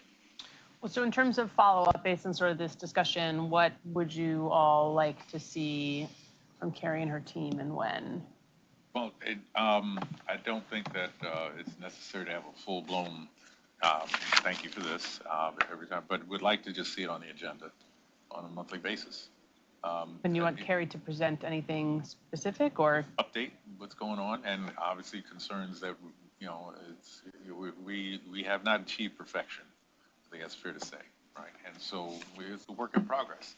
And so that was my point earlier. So yes, I'd like to see it, and I think Mr. Freeman would agree to see this on the agenda on a monthly basis. It's that important, and obviously there's a lot of work that needs to be done. We're trying to get how do you want to see it on the agenda in terms of dollars spent? Or right. I would say, you're the professionals. Okay. Use your best judgment as what gives us a picture as to what has happened, what's going to happen, and I'm guessing, but I'm pretty sure we'll have some questions. Okay. And suggestions. Not going to throw anything at you. Thank you. Yeah. And as piggyback on that, the exact same thing, because this is a hell of a lot further than where we were a year ago. So to be able to see that means something. And before our new chairman came on the board, applications through ESD, there were over 3,000 that were backlogged. They're all caught up right now. ESD. Yeah. So, and they have a new person that's been there since last June. So that's why we feel that it's important, because a lot of changes have taken place over the course of the last year and a half. And we want to make sure that we maintain that traction and that progression moving forward. So that's why it's important that we get to see this, and that we also get the input as far as where they are, what they want to do, how they want to do it, and the best practices as far as supporting them and making sure that they're successful in what they're doing. Because I feel as a director, that's one of the things that we're all supposed to be here for, is to listen to what they have to say, give them the job, not micromanage it, but provide them with the resources so that they can bring that information back so we can do the best thing that we can do to move things forward.